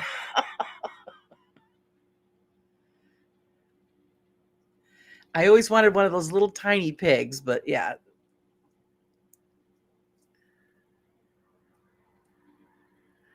My mate did until he got divorced. And see, my husband had a squirrel. Like I said, here, you can't, if they know about it, they make you get rid of it.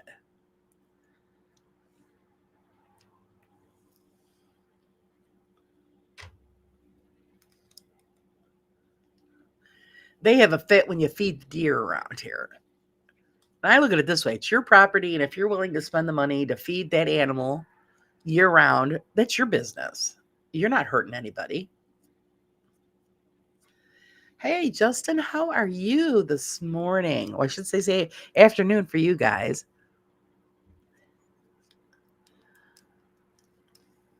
And I don't know about you guys, but I always think that, you have animals here and you think that other people have the same type of animal where they are, but you guys don't. We don't. It's really weird. Like when I always hear Karen from Australia, she goes, she'd love to have a raccoon. Oh, there you go. Raven wants a raccoon. They don't have them in Australia. And I'm thinking, oh, really? I never thought about it.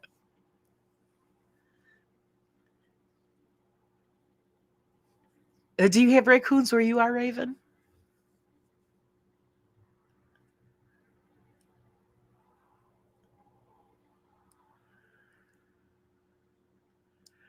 All good, thank you. Work all done for another. Oh, good for you. Family time, relaxed time. Mark, I have not seen a skunk, but I have seen raccoons when I went camping around the States. Also, once come out to a moose. I opened the zip and see it resipped it. Yeah, the tent wouldn't have helped you, Mark. The moose. Moose are generally will leave you alone as long as they don't feel threatened. But moose will go after cars. Very aggressive animal. But they're amazing. We've had several sightings of moose here this year, and I missed every one. I was so mad. Because the last time I saw a moose, I was 10 years old, and I saw it crossing the lake. And my father goes, it's walking, right? And I'm like, what? I didn't realize, I'm a kid. I didn't think they were that big, but yeah, it was amazing. Hi, Debs. How's it going? Thanks for joining. We have some lovely animals here, but they're all small. Oh, we got everything here. A little bit of everything. Yeah, yeah, moose are huge. They are. This year there's been about 6 sightings. Um, and the last one was just a few days ago. A bull moose and his mate showed up. It's a place called Eagle Bay, and there's a lake, and they showed up there. They wanted to go swimming. So they went swimming and then they left and went down the trail. No raccoons in the UK, but they look like mischievous little bug. Oh, they are, Justin. They're raccoons are very intelligent. My my mother-in-law used to take when getting ready to put the garbage out for pickup, she would set it on the back porch until it was ready to be taken to the street for pickup. And that night, they seen little raccoon footprints on the porch, and the little bugger untied the bag, took out what he wanted, and he tied it back up. Believe it or not, as if to say, "Oh, they'll never know I'm here." They are so smart, but they will make a mess.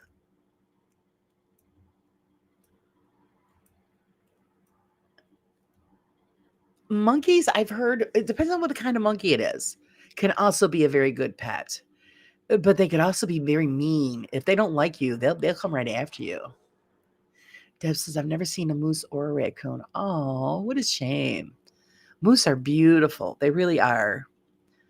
And raccoons, they're just so, raccoons are a very pretty animal and just very, very smart.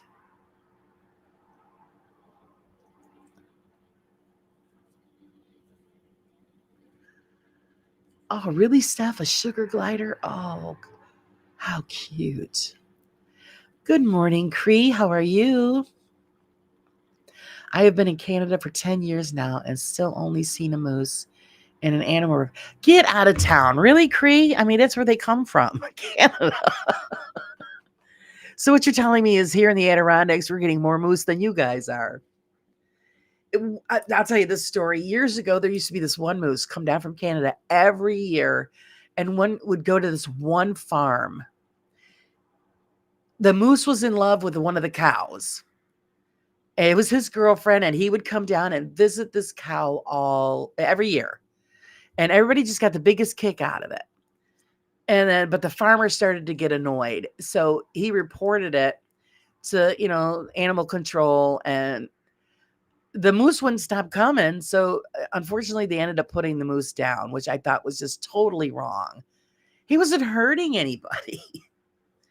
But the farmer was annoyed because the moose kept coming onto the property and wouldn't let nobody get next to the cow because it was his girlfriend. It was really funny.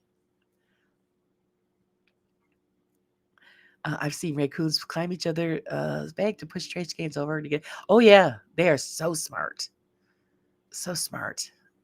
Funny, I know a guy named Moose and a guy named Bull, and I mean Stephanie. I was attacked by huge monkeys in India. They were terrible. Oh my god! I was saved by a 6-year-old kid with a cat. That's one way to take them out. Yeah, monkeys can be really nasty little buggers. I've seen videos where chimps attack their owner. Yes. Actually, one of the famous ones was a woman had a chimpanzee. She had it for years. And the lady's friend who used to come over all the time, and she knew the chimpanzee. And then just one day he freaked out. And that's the one that got her face ripped off by the chimpanzee. She was the only woman that ever had a face transplant. I was like, oh, and see, this animal knew her. He was just in a bad mood, apparently. Just woke up from a nap. Well, aren't you lucky? Here we get moose in the city. Not a good place for them. No, it's not. Oh, we've been getting a lot of bear down here.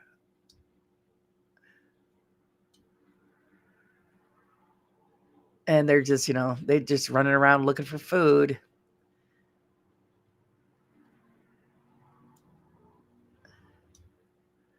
Is that why your channel's named Paranormal Monkey, Justin? So they keep cutting down the woods. Yeah, that's what's going on. More people are going up on the mountain, building homes, living there. So we're invading their space. So now they're starting to travel down. We're getting more bears. A few times, and then we worried because we saw fox. You don't usually see fox down this way. And we're bringing more animals like that.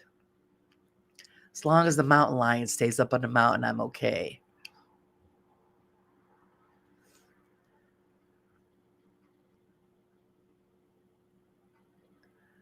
Yeah, I haven't liked monkeys. I don't blame you. I wouldn't like. They're You don't know what they're going to do, and they're quick. So come on, snatch out an eyeball before you know it. You know what I mean? You see, like I said, look at an eat, rip off your ears or eat your eyeballs. Oh my god!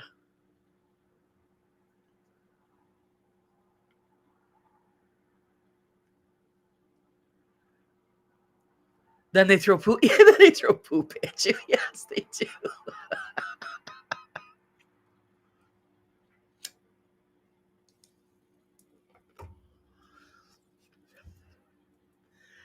So they, like I said, here, you don't worry much about ghosts and stuff when you do investigations.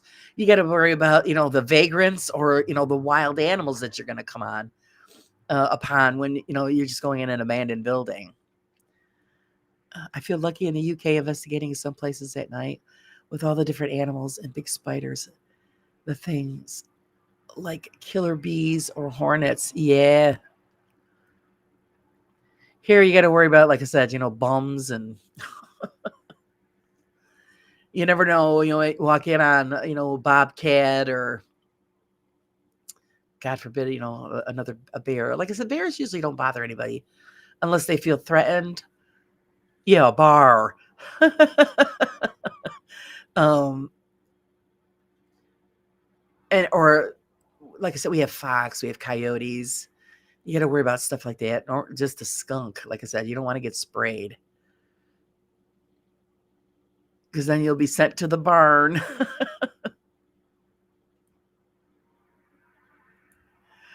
Chris said, my mom had a friend who had a monkey as a pet. He wore a diaper and was so spoiled. Yeah. Well, they're like little people.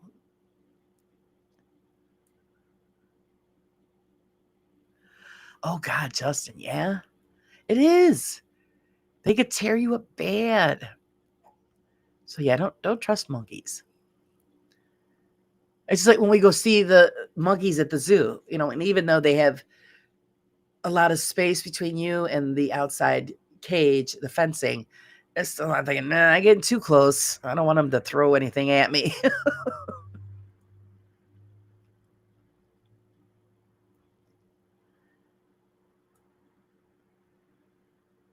And it must have been a wonderful trip to India. You just were traumatized by the by the wildlife.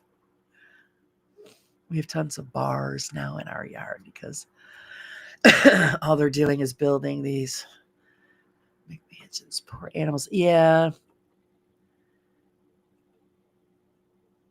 This year it was one black bear. They chased it for a month, running through one of the villages because he was looking for something to eat, and he was a young one, so I think he was having trouble finding his way back up to where he belonged.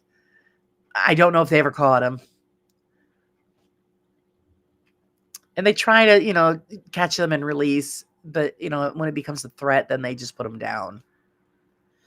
Actually, I have friends of ours who live on a seasonal road. They live in the woods, and they're having issues with the bears on their property, and they actually had to get a nuisance bear hunting license so they could. They have three of them. They got one, and there's two other huge ones that keep coming into their yard, and they're worried about their pets and stuff. So they're on borrowed time. But the thing is that they eat it, so it won't go to waste. It's food. It'll be given away. Somebody will eat it.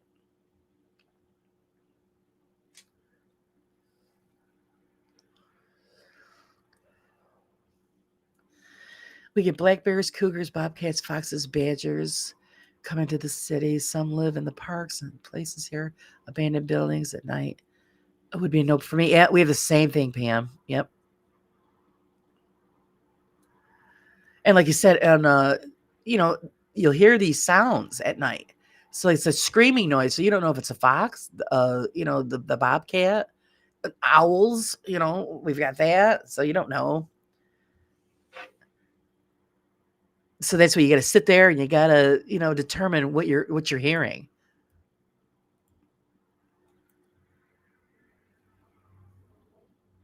They could have thrown it at them in defense. Yeah.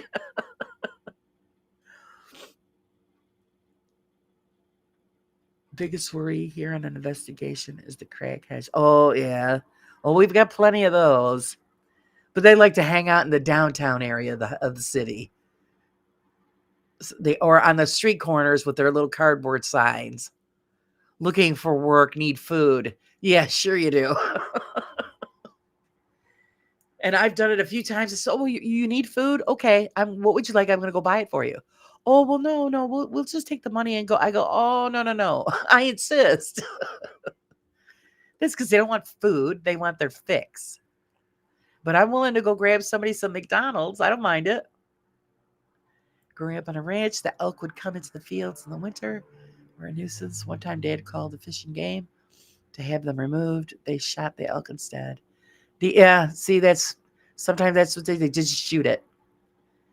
And hopefully somebody got use of the kill, because I don't go for that. If you shoot it, you better put it on your dinner table.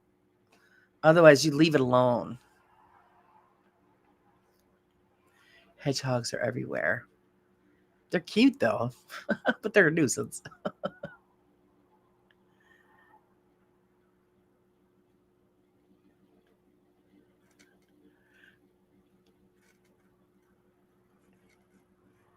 It's funny how all critters love cat food.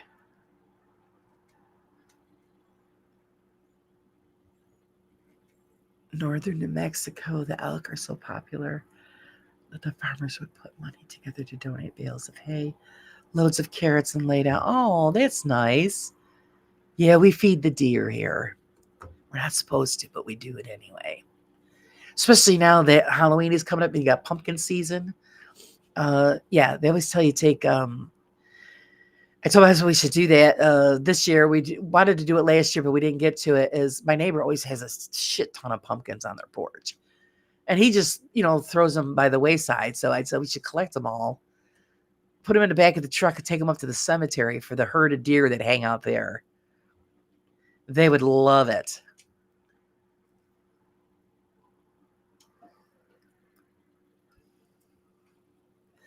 Got to crack on and edit. Have gold. Oh, thanks, Mark. Thanks for hanging out. Hope you were helped with your dilemma on the spooky item. I agree with Leanne. If you really don't need it, don't trust it, don't get it.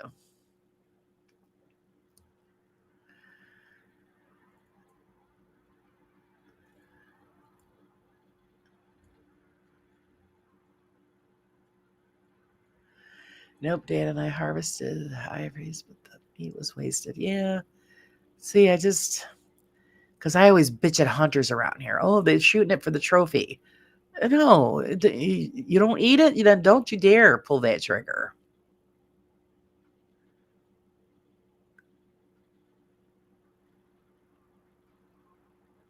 Bovine tuberculosis. Oh my.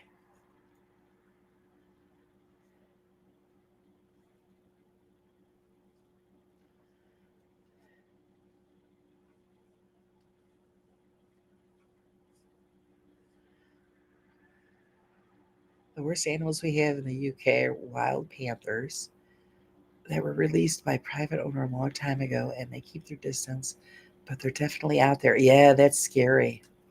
Well, for the longest time, they said that New York didn't have mountain lion. Sorry, yes they do. We remember when they released them up here. That's why they always have for all the hikers: stay on the trails, don't wander off the trails, because they're watching. I mean, they stay up high, but you never know. It could be that one time.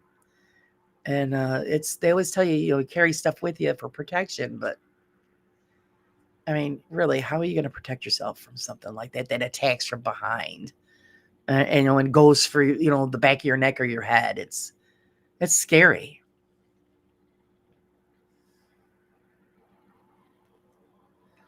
They called them because they think they carry it, but it has been proven that they don't.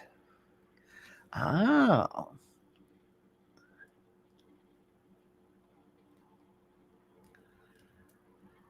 Kind of like koalas carry chlamydia. I guess they. Oh, wow, really? Isn't that something? Poor koalas. They're so cute.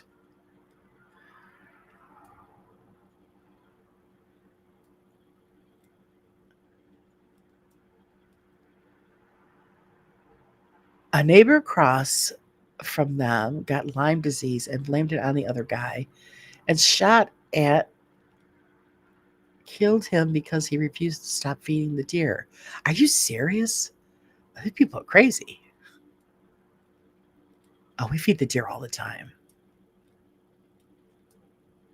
I actually have a video with my husband. We were going through the North Country, and in town, the deer walk all over the place. And they always tell everybody, just, drive slow and please don't feed them. But yeah, my husband, we got a bag of cinnamon donuts, and my husband's feeding the deer cinnamon donuts out of the truck window. I'll have to find that and post that video. My husband was in his glory because he's always wanted to feed a deer by hand, and that was his opportunity, and he took it. She was happy. She just stuck her head right in the window. I'm like, hurry up before we get busted.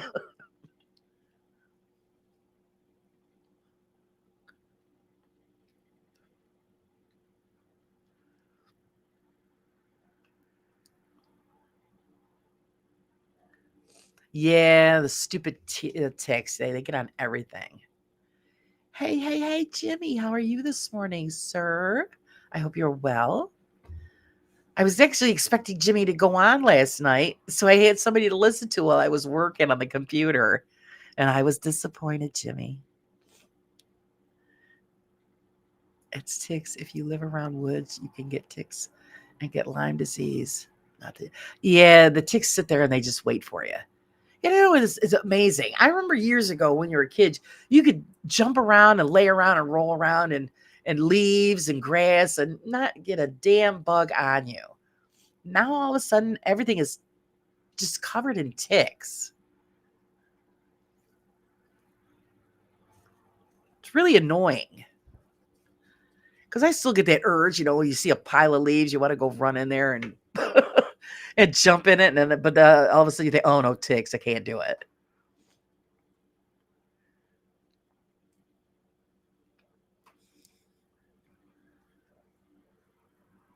Yeah, you get scared. I had 2 ticks on me in my lifetime, and I crapped myself.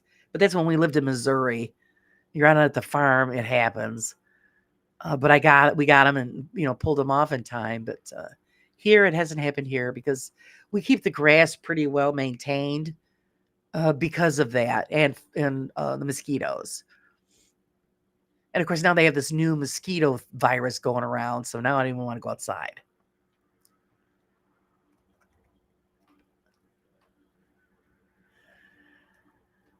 Sorry, spending more time writing than going live lately. I understand, Jimmy. I understand. Well, then you should just put out a recording so we can hear your voice.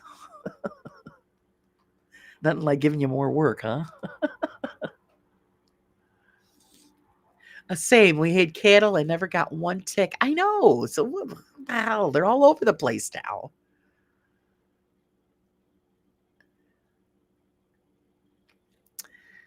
Great repellent for ticks. It doesn't kill them, but it forms a search and rescue team. 9% original Listerine, 10% water in a spray bottle. Oh, good deal. Yellow Listerine. Okay. Yeah, yellow Listerine is the nasty one. I can see why ticks don't like it. Because it's very antiseptic tasting. It's disgusting. That's what you think would work on dogs. Actually, I use a natural spray that I found at Walmart, believe it or not. You can buy it online. Uh, that you spray on your pets, and it's beautiful for ticks and fleas, and you spray your furniture and your house with it, and it's safe. If they lick it, they don't. There's no troubles with that. Them getting sick. Um, it's natural something. It's in a green and white spray bottle, and my dog has never had any fleas ever. It's great stuff, and it has a pleasant smell. So, like, if she's out, we spray her before she goes out, and then when she comes back in, then if she does end up having one on, uh, or any of us, if we come in and never have like a flea or something on us from outside, I spray all the rugs and stuff with it, and we've never had any issues. Not advisable to use on cats because they most likely will foam from its mouth. Oh, okay. But yeah, that's a good deal. We'll have to write that one down. 90% of Listerine, 10% water. Easy enough. Thank you, Miss Steph. See, these are the kind of recipes we need to put in a book that people need to, we could share out.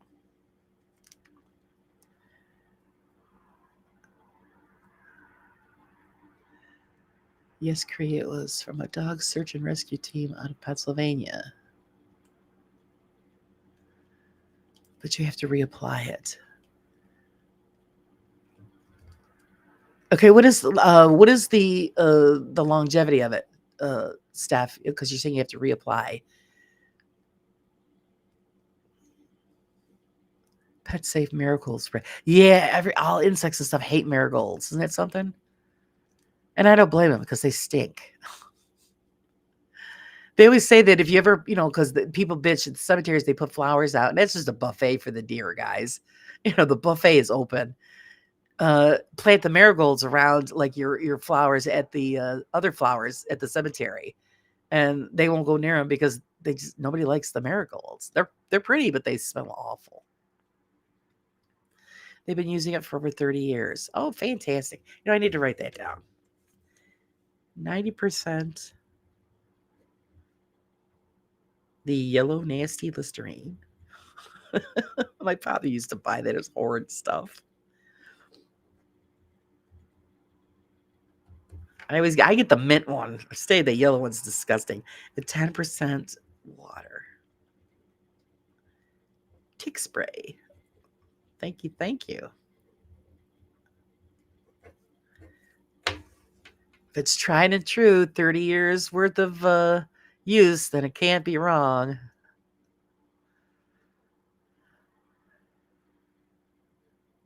I use it when I do yard work, and I don't have any, or should I say haven't had any tick on me since using that spray. Oh, fantastic. Yeah, I've been lax on yard work this year because of the weather. And yeah, worrying about ticks. But I've had so many ticks on me in my life. Yeah, no, we all, just the two. When we lived in Missouri, because I don't know how it is on a farm, there's a lot of brush and trees. And so when you're going out and you're doing something, the one's going to get on you sooner or later. So, and that was my first experience with it. I'm thinking, what the hell's that little black spot? I'm like, oh my God, instantly tick entered my mind. And yep, pulled it right off, got it out of there before it had any time to really latch on. But if you spray your dog, there's less chance of more ticks coming in because they're repelled. So they're not brought in by the dog. That's why I gave the recipe. I wish I had a cat one like that. Oh, okay. See, we also spray our yard, though, so that we, cut down all of that. We spray for, the ticks, big spiders. Well, so I don't want that stuff in the house either.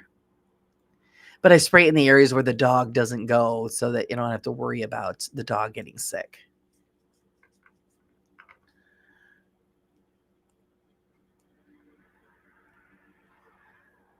Like on my flower bed and stuff is, I don't let the dog go over there because she'll stomp the shit out of everything. So she's rough. A few hours, I believe. Oh, okay. So you see, like every couple of hours, just reapply, just to be on the safe side.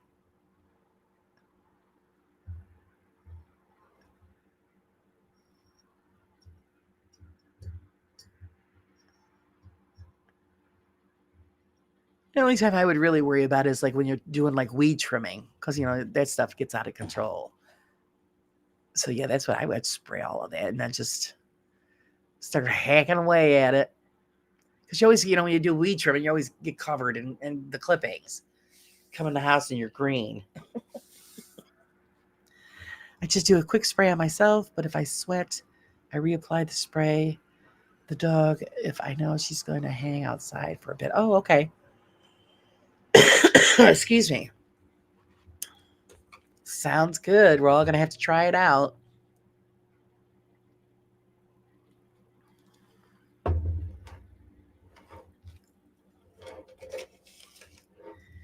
Anything that gets rid of the critters is good in my book. Plus, Laura, if they spend hours in the woods with these dogs, so I'm going to listen to what they say. And they had a vet do a study on it, and the pictures were amazing. Yeah, anytime that we take Athena out in the wooded area, yeah, I use the spray that I bought. It works great. The only thing is the spray that I have, they always tell you, they recommend that you don't spray it in their face. They say to put a bandana on the dog and spray the bandana, and then the fumes from that will radiate towards the front of her head. So I've never had an issue with it. It works great. But the Listerine mixture is cheaper than, well, the spray's not the spray is $8 a bottle, and it lasts a long time. But I mean, the Listerine's cheaper than that. I mean, you get it for like $3 here.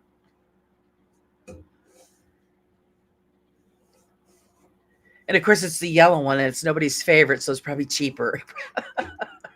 Probably get two for $5.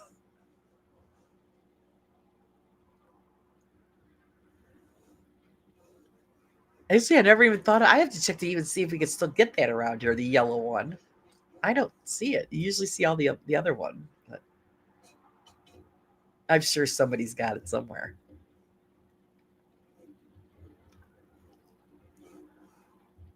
Oh yeah, after we're done, we'll take the dog out. I brush her down really well and check everything, especially like when we take her camping. Every night when we would come in, because I'd let her lay out in the grass all day. And so when before she'd come into the house, yeah, I'd brush her down really good and check everything. And not a tick or a flea, so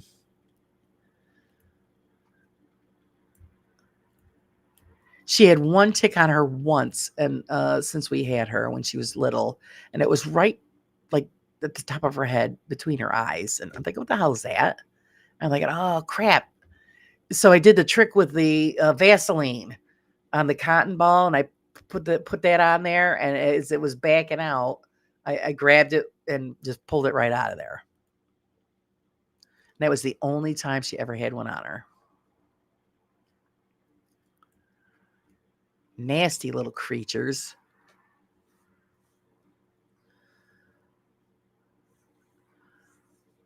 Nasty, nasty little buggers.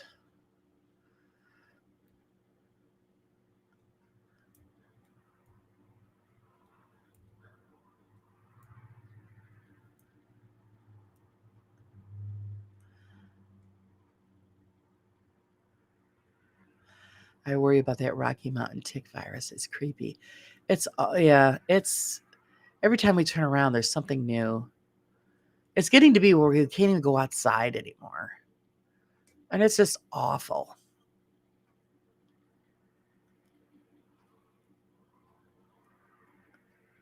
I just think our government armed those nasty little buggers with Lyme disease as a bioweapon. Yeah, don't you love it? You gotta love it. They're there to help us, though. Remember that. Always trust in your government.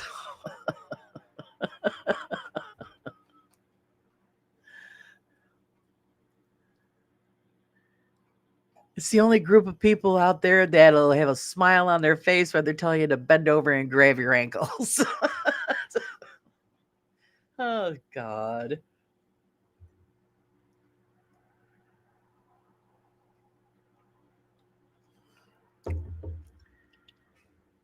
Gotta love it.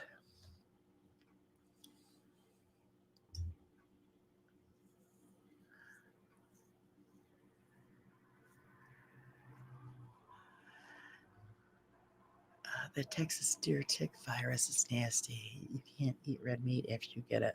Oh, boy. That would suck. Because I love a good steak. And I love lamb, so I would be devastated.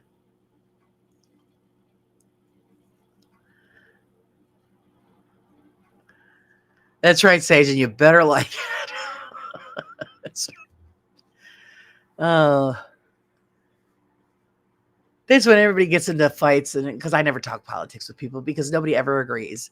And I gotta tell you, no matter what you do, and no matter what anybody thinks, not one politician is going to do anything to make everybody happy. It's not possible.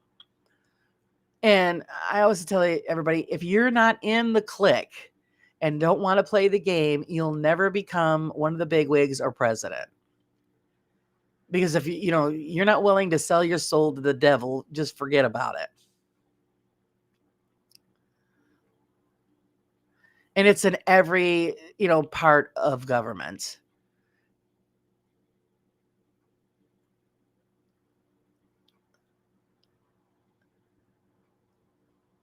So you're thinking somebody's going to do something for you. They only do something if it's going to benefit them and their agenda. Otherwise, you just get a smile and say, "Oh yeah, yeah, yeah, yeah, whatever."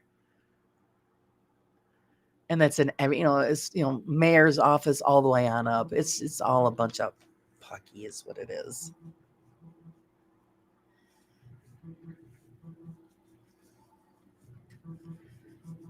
When's story time? We could do it right now if you want.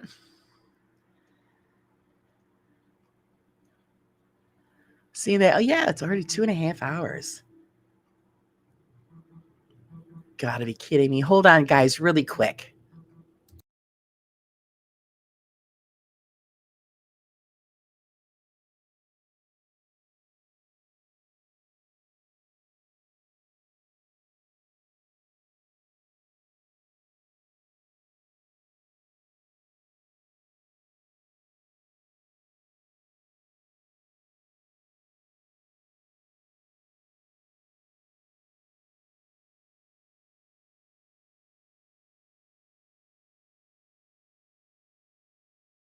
Sorry, guys, doctor office call just to, make sure I'm going to show up tomorrow.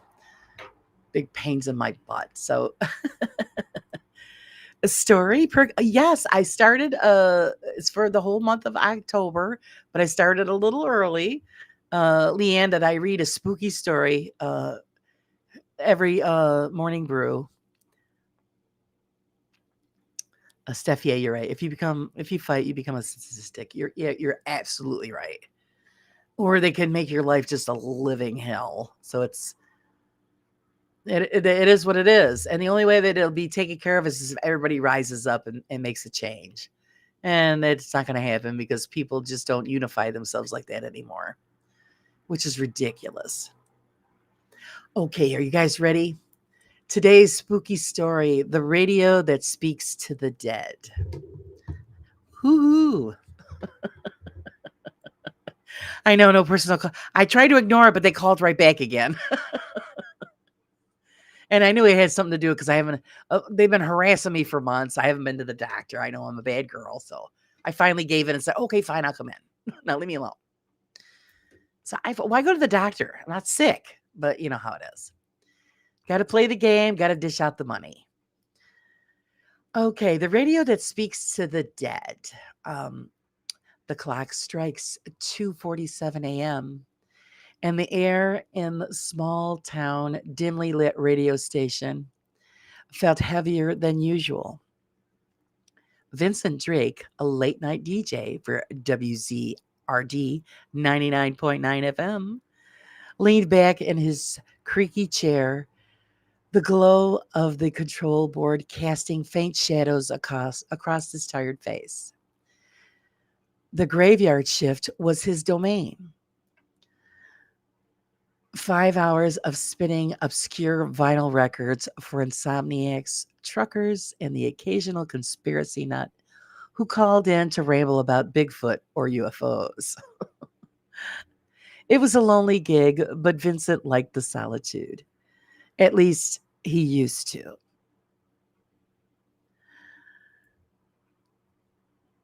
The station sat atop a hill just outside of town, an old brick building with peeling paint and a single flickering neon sign that buzzed like a dying insect. The transmitter tower loomed outside, a skeletal silhouette against the moonless sky, humming faintly with static electricity. Vincent had been working for 6 years, long enough to know every quirk of the equipment. The way the microphone popped when it got too warm, the faint hiss in the left earphone, the occasional burst of static that sounded almost like whispers if you'd listen too closely. But tonight, something was different. He just finished playing a warped rendition of Billie Holiday's Gloomy Sunday when the phone line blinked red. The calls were rare this late, so he picked it up with a casual, "You're on with Vinny D. What's your poison tonight?" There was a long pause, filled with a low, crackling hum. Then a voice came through, soft, raspy, and unnervingly deliberate. "Play In the Mood by Glenn Miller for my wife Eleanor." She loved that song. Vincent smirked, assuming it was some old timer with nostalgia kicking in. "Sure thing, pal. Got a name to go with that dedication?" "Henry," the voice said, then added almost as an afterthought, "Henry Grayson. Tell Eleanor I'll see her soon." The line went dead before Vincent could reply. He shrugged, scribbled the request on a sticky note, and dug through the station's dusty record bin until he found a scratched up copy of In the Mood. As the brassy swing filled the airways, he leaned into the mic. "That's one for Eleanor from Henry Grayson. Hope it brings back some good memories, folks." The song ended and the night rolled on. Vincent didn't think much of it until the phone lit up again. An hour later, another voice. This one, a woman, her tone fragile and quivering. "Play Moonlight Serenade, please, for my boy Tommy. Tell him Mama's waiting." "All right, Mama," Vincent said, keeping his voice smooth, despite the odd chill creeping up his spine. "Who's this?" "Clara," she whispered. "Clara Henshaw." And the line clicked off. Vincent played the song, but this time he didn't brush it off. Two calls in one night, both with the same eerie weight in their words, like they were coming from somewhere far away, somewhere wrong. He glanced out the studio window at the tower, its red lights blinking like unblinking eyes in the dark.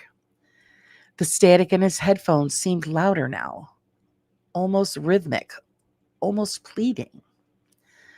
By 4 a.m., the calls were coming faster.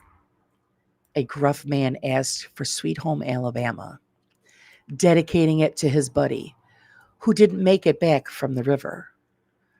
A child's voice, high and trembling, begged for Twinkle, Twinkle, Little Star, saying, "Daddy needs to hear so he knows that I'm okay." Each caller gave a name, a dedication, and then vanished into silence. Vincent's hands shook as he queued up the songs, his usual banter replaced by a curt acknowledgement. The studio felt smaller, the walls pressed in, and the air thick with something he couldn't name. He tried to rationalize it. Oh, prank callers, maybe. A coordinated stunt by bored locals. But then came the call that broke him. "Play You Are My Sunshine," the voice said low and guttural, like it was forcing itself through a throat full of gravel. "For Vincent, from me." Vincent froze, his fingers hovering over the disconnect button. Who who is this?" "Eddie," the voice replied. "Eddie Draker." "Been a while, little brother." The room spun. Eddie Draker, his older brother, had died 12 years ago in a car accident, burned beyond recognition when his pickup truck flipped over Route 17. Vincent had been the one to identify the twisted glass ring on what was his left hand.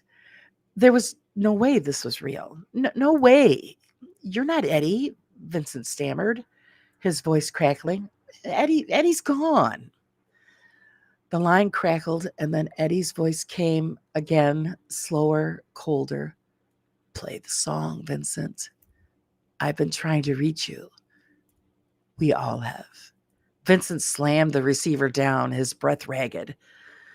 The static in his headphones surged, the chorus of whispers clawing at his ears. Names, pleas, fragments of laughter. He yanked the headset off and stumbled to the record bin, hands trembling as he found You Are My Sunshine. He didn't want to play it, but something compelled him. A pull he couldn't resist, like a hand on his shoulders, guiding him back to the controls. As the cheerful melody filled the air, the static softened, and Eddie's voice returned, not through the phone, but from the speakers themselves. Look out the window, Vinny. Vincent didn't want to. Every instinct screamed at him to run, to lock the door and hide until dawn, but his legs moved away, dragged him to the streaked glass. Outside the tower, red lights pulsed, faster, brighter, and there, at the base, stood figures, dozens of them, pale, indistinct, their heads tilted up towards the studio. He recognized Eddie's slouch, the way he stuffed his hands in his pockets. Besides him was a woman in a floral dress, swaying faintly. Carla, maybe? A child clung to her skirt. More shapes emerged from the shadows, their outlines flickering like bad reception. The song ended, and the figures began to move, slowly, deliberately towards the station. Vincent backed away, knocking over a stack of records. The phone rang again, and it kept ringing, the red light blinking in time with the tower's pulse. He didn't answer it. He couldn't. The whispers were everywhere now, seeping from the walls, the floor, the air itself. Vincent, they hissed, play us home. He bolted for the door, but it wouldn't budge. The lock was cold, unyielding, as if it was welded shut. The lights flickered, and the control board lit up with its own dials spinning and needles jumping. A record dropped onto the turntable, a warped, unlabeled disc Vincent had never seen before. The needle scratched across the surface. Its sound poured out, not music, but voices overlapping, screaming, laughing, crying.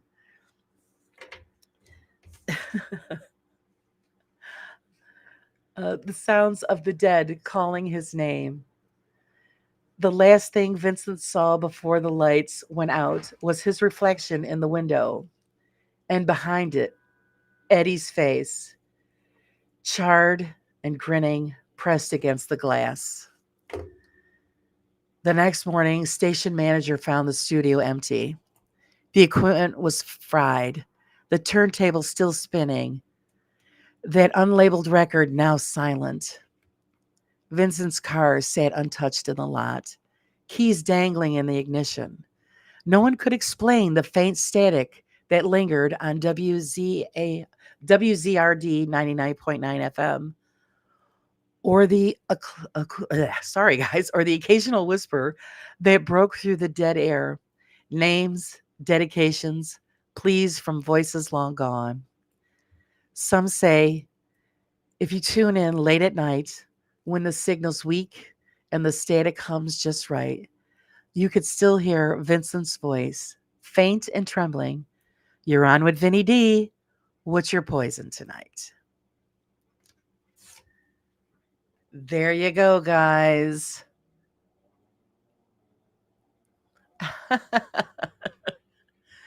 Now that was a creepy one. Excuse me. So let me catch up on the the chat. I did not call his station to report Bigfoot. Oh, come on, Steph. Oh, this one's gonna make me cry. I knew it. Yep. What the you are my sunshine. Yeah, no, that's what I was thinking. Don't look out that window. Get the hell out of there.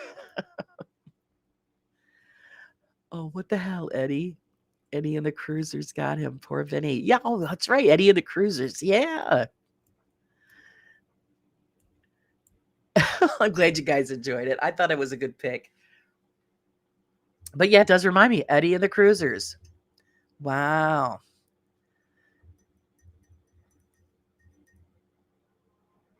So it made me sad at first with the song "You Are My Sunshine."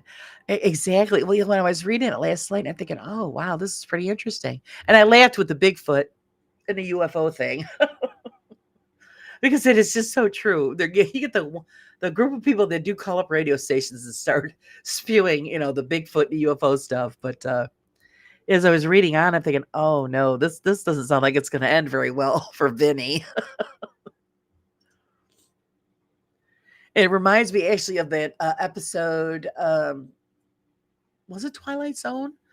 Where it was the phone call from the cemetery. The lady kept getting the phone call from her husband who had passed uh, from a line that was disconnected, from the cemetery. Yeah. Oh, I'm glad, Purple. I'm glad you enjoyed it.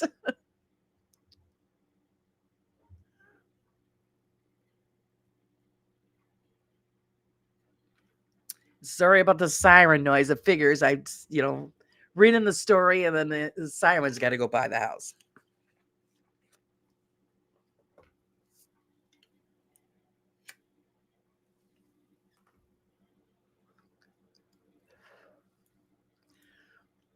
So I'll have to fish through the rest of them and see what I could pick up for the next time. Which actually will be Wednesday morning. I had the worst night's sleep last night. I kept waking up and having zombie dreams, like nasty zombies. And every time I would fall back asleep and go back into the dream, I couldn't get out of it. Here we go again. I wonder if there was an accident out front. Interesting. Hold on, guys. Quick, I'm going to go check out the window and because I did hear a bang. Let me see if there was a car crash. Hold on.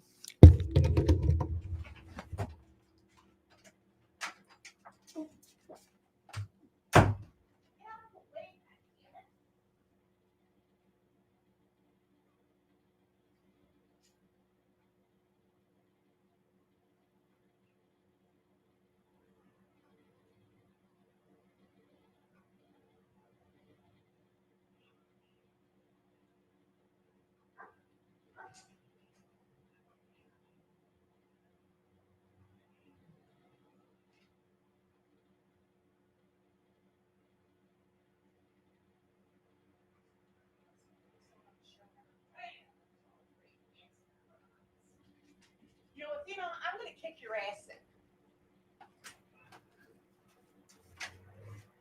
in. Sorry, guys. Yeah, there was an accident in front of my house. I thought I heard a loud smash. Two vehicles smashed into each other. It looks like everybody's okay, though. I'm not sure. So that's what all the sirens were. Yeah, don't look out the window. Exactly. Because I'm thinking, God, why are the sirens still? Sounds like it's right in front of the house. So yeah, I go look. Police got the road all blocked off. Ambulance, paramedics, and there's two vehicles. Yeah, right there in front of the house. I thought the loud smash was a little too loud.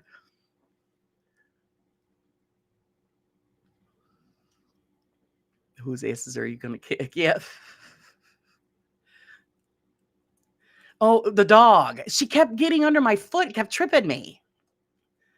I couldn't even walk, or I would have been stepping on her feet. It looked like they were okay. People were all standing out there, so I'm assuming it was the drivers. Problem is nobody pays attention. It's a busy road. We have a lot of side streets at the turn off of this road. And when somebody slows down to make a turn on one of the side streets, the idiot behind them is usually on their phone, not paying attention, and slams into them. It happens all the time.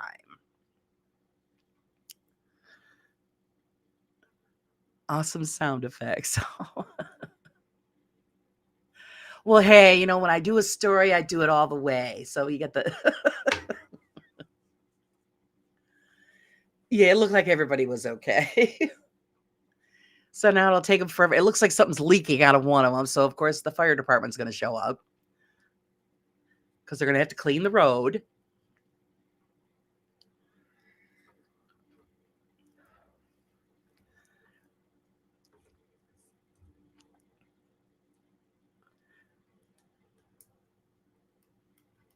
My dog is stuck. She's stuck to me like Velcro.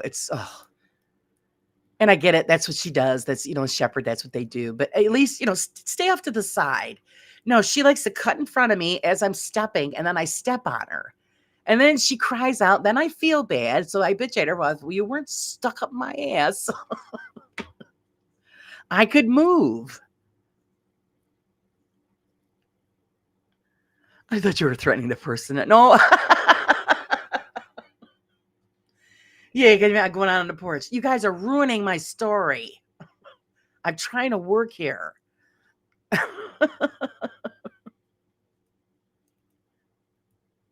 Yeah, if you don't need one now. No, they look like they were okay, but my husband was still asleep, so they woke him up because he come out. We used to have some pretty doozy accidents right in front of our house. One year, somebody was speeding around the village in a car. It was a young kid. He was up to no good, and he lost control of the car. The car hit the fire hydrant on the corner. The fire hydrant went sailing through the air, and then he managed to drive up onto the sidewalk, missing the parked cars in the driveway, hitting the telephone pole. It flipped the car up, and the car rolled over onto its roof a half a block up, and then stopped. And then the kid crawled out and was trying to get away. There was money all over the road. Who knows what else? I think it was maybe a drug deal gone bad. I don't know. But yeah, thank God nobody was out there walking because he would have killed them. The fire hydrant would have killed him. The fire hydrant was on the corner. It ended it hit a house 5 houses up. That's how far it flew. And nailed the meters on my neighbor's house. And just if we were out there to see that, it would have been something. But yeah, the kid tried to get away, and the people are yelling at him. Sit down, man. You were just in an accident. And then you hear the police. Oh, there's money all over the road. I was like, okay. He was getting away from something, and he lost control of the car. And this was in the summertime, so could you imagine if it was the winter? Oh, what a mess. It would have been just... And just the guys let you know, when you knock out a fire hydrant, the water does not come shooting up in the air.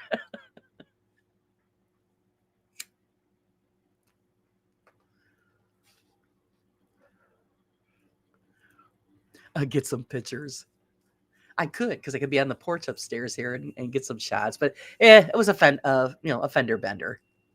Everybody looked all right. But I guarantee you that's what it was. Somebody had their nose buried in their phone, and the car in front. It was a van and a car. So it looked like the van was turning, and the car behind him didn't pay attention and rear-ended him.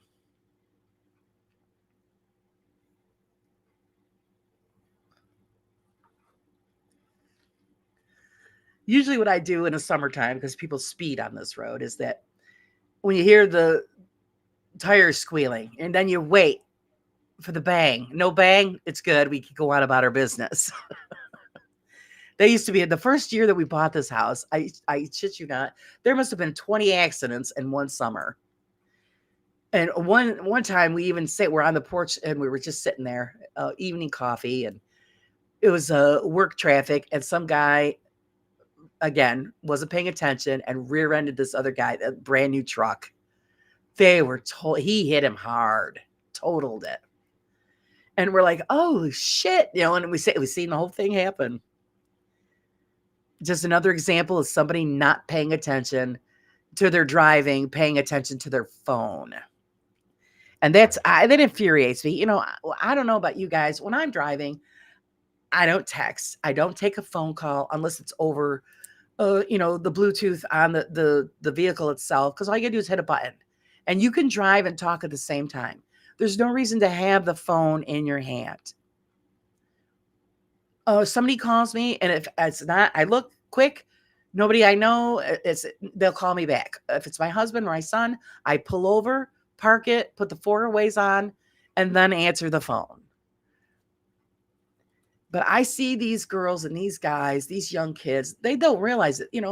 It's not just a car. You are operating a weapon that could cause terrible damage, even death.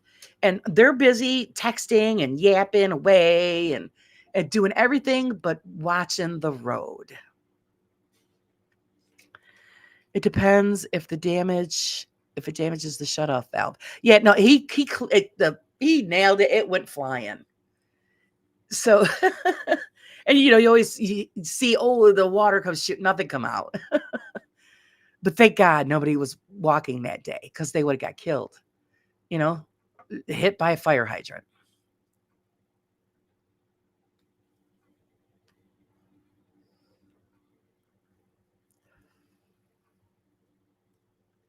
Really, Pam? Yeah, no, nothing here. Nothing. Maybe, I don't know. Maybe they had to shut off. I don't know.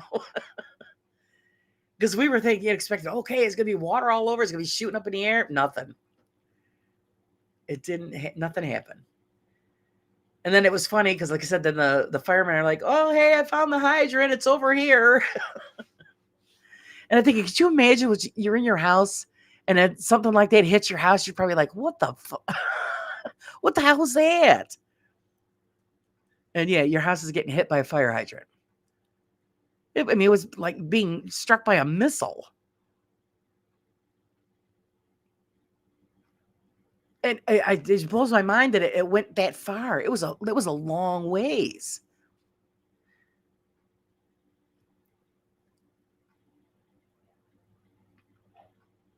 But yeah, I always yell, like my son, I go, you driving? No, you better not be driving. I mean, I've had friends where I've been in their vehicles and they're texting and I go, oh, no, you don't. You kill yourself on your own time. I'm in the car. You put the damn phone down.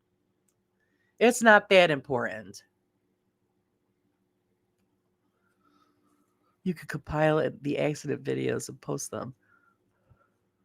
Oh, I don't know. YouTube maybe. Yeah. I know you probably, well, no, because I've seen people do that. But the thing is, I don't grab my phone and run right out there. Oh, quick. Film this. Or my brother-in-law, when there's something going down in the city, he catches it on the phone. I say, geez, you got nothing else better to do. If we don't know what's going on, I call my brother-in-law. Hey, what happened down over here, downtown, or this thing? Oh, and you tell me the whole story. He'll know the whole thing. That's because he knows all the police. He knows all these people. He finds out everything. That's how I found out about what happened with my neighbors. Yeah. Well, I have an outdoor camera, but it's pointed towards the house, not out. We put that in because of my mother, so I could keep an eye on her when she was on the porch. We have neighbors. They're nice neighbors.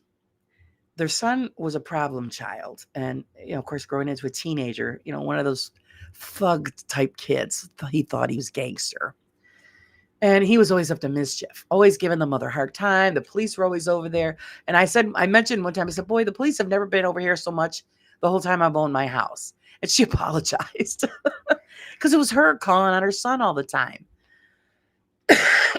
Well, I'll tell you guys, I wish I had a camera out this day because all of a sudden I'm in the house and I hear somebody speaking over one of those louder horn things.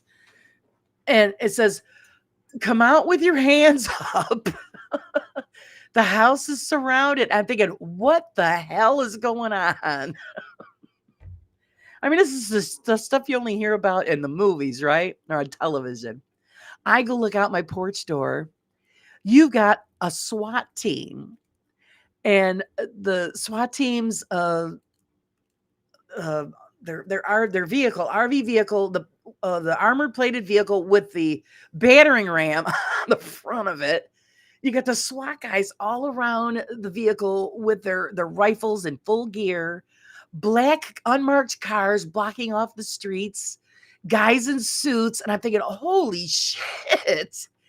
And it was for the neighbor's house. And my neighbor had just left with her husband and their younger son. They had just left the house. So I call her up. I go, "Oh God, I think you might want to know," because we knew they were going on a trip for the day.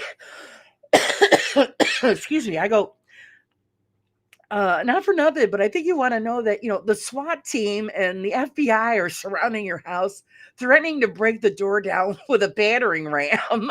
I think you better turn around." Oh my God. So they bring out the kid, his girlfriend, in cuffs, put them in separate cars, the black vehicles. The neighbor shows up, her and her husband, and they couldn't get to the house. They made them stay on the corner, and they're talking with them. And I'm thinking, oh man, what the hell? And I'm not going to say, "Gee, hey, by the way, what happened at your house?" Because it's none of my damn business. And how do you ask somebody that question? So come to find out, I find out from my brother-in-law. He found out what happened. The kid has a 3D printer, and he was making up parts so that you could assemble weapons and use them. And he was selling them to people on the streets. And they were monitoring him, I guess, for a long time. And the mother had no clue this was going on. And unfortunately, one of the weapons that were made from his printer, the parts, were involved in a homicide. And so, yeah, big trouble. He's been gone. It's been a couple years now. I don't know what happened. I don't ask. But yeah, it was, oh my God, it was just like being in a TV show. I was like, oh my God. And I think it's like, geez, I should have filmed all of this because this was, excuse me, like an episode of Cops or something. Oh my God, it was something. But I do have some still shots because I was, and then they got the biggest kick out of it because my dog was on the porch and she's barking at all of them. And the SWAT team guys are coming up and petting her. And they go, "Oh, she's a good police dog." I said, "Oh, yeah, she is." But, who would think that, you'd wake up to the morning and the SWAT team raiding your neighbor's house? Oh, just another day in the life of Central New York. Like I said, I never found out. I'm sure because he's liable because of the parts that he produced and sold were used in in a homicide. So he's an accessory. So I'm sure he's probably going to prison for a long time. And he was only, I believe, 18, 19, somewhere around there. I says, "Well, you always wanted to play gangster. Now you know what real gangsters, where they end up." So not so cool anymore. The girlfriend was let loose because she wasn't connected to it. So because I still see her, she still lives over at the house with his parents because they have a baby. And I'm thinking, oh boy, all I have to worry about is where the tumbleweeds roll. Yeah.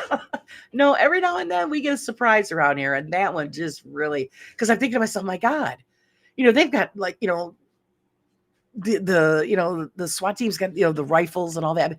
Do we need to leave? Do I need to get my parents out of here? Because if they start firing, because I had no clue what was going on. And I actually asked the guy, I said, should we leave our house? And he goes, no, you'll be fine. I'm thinking, okay, if you say so.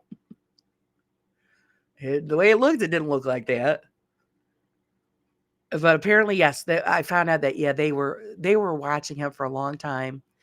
And, and the FBI and all of that, because like I said, they were involved and they put together the team and raided the house that day.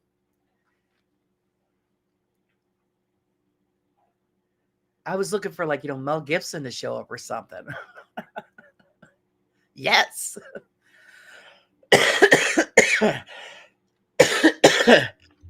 Excuse me. So there you go, guys. A story and a real tale from my side of the world. What a perfect ending to a 3-hour program. I hope you guys all enjoyed it. I really appreciate everybody hanging out with me as always. I don't know if I can outdo today, but we'll see next time. Who knows? Yeah, if guys start dropping from the sky,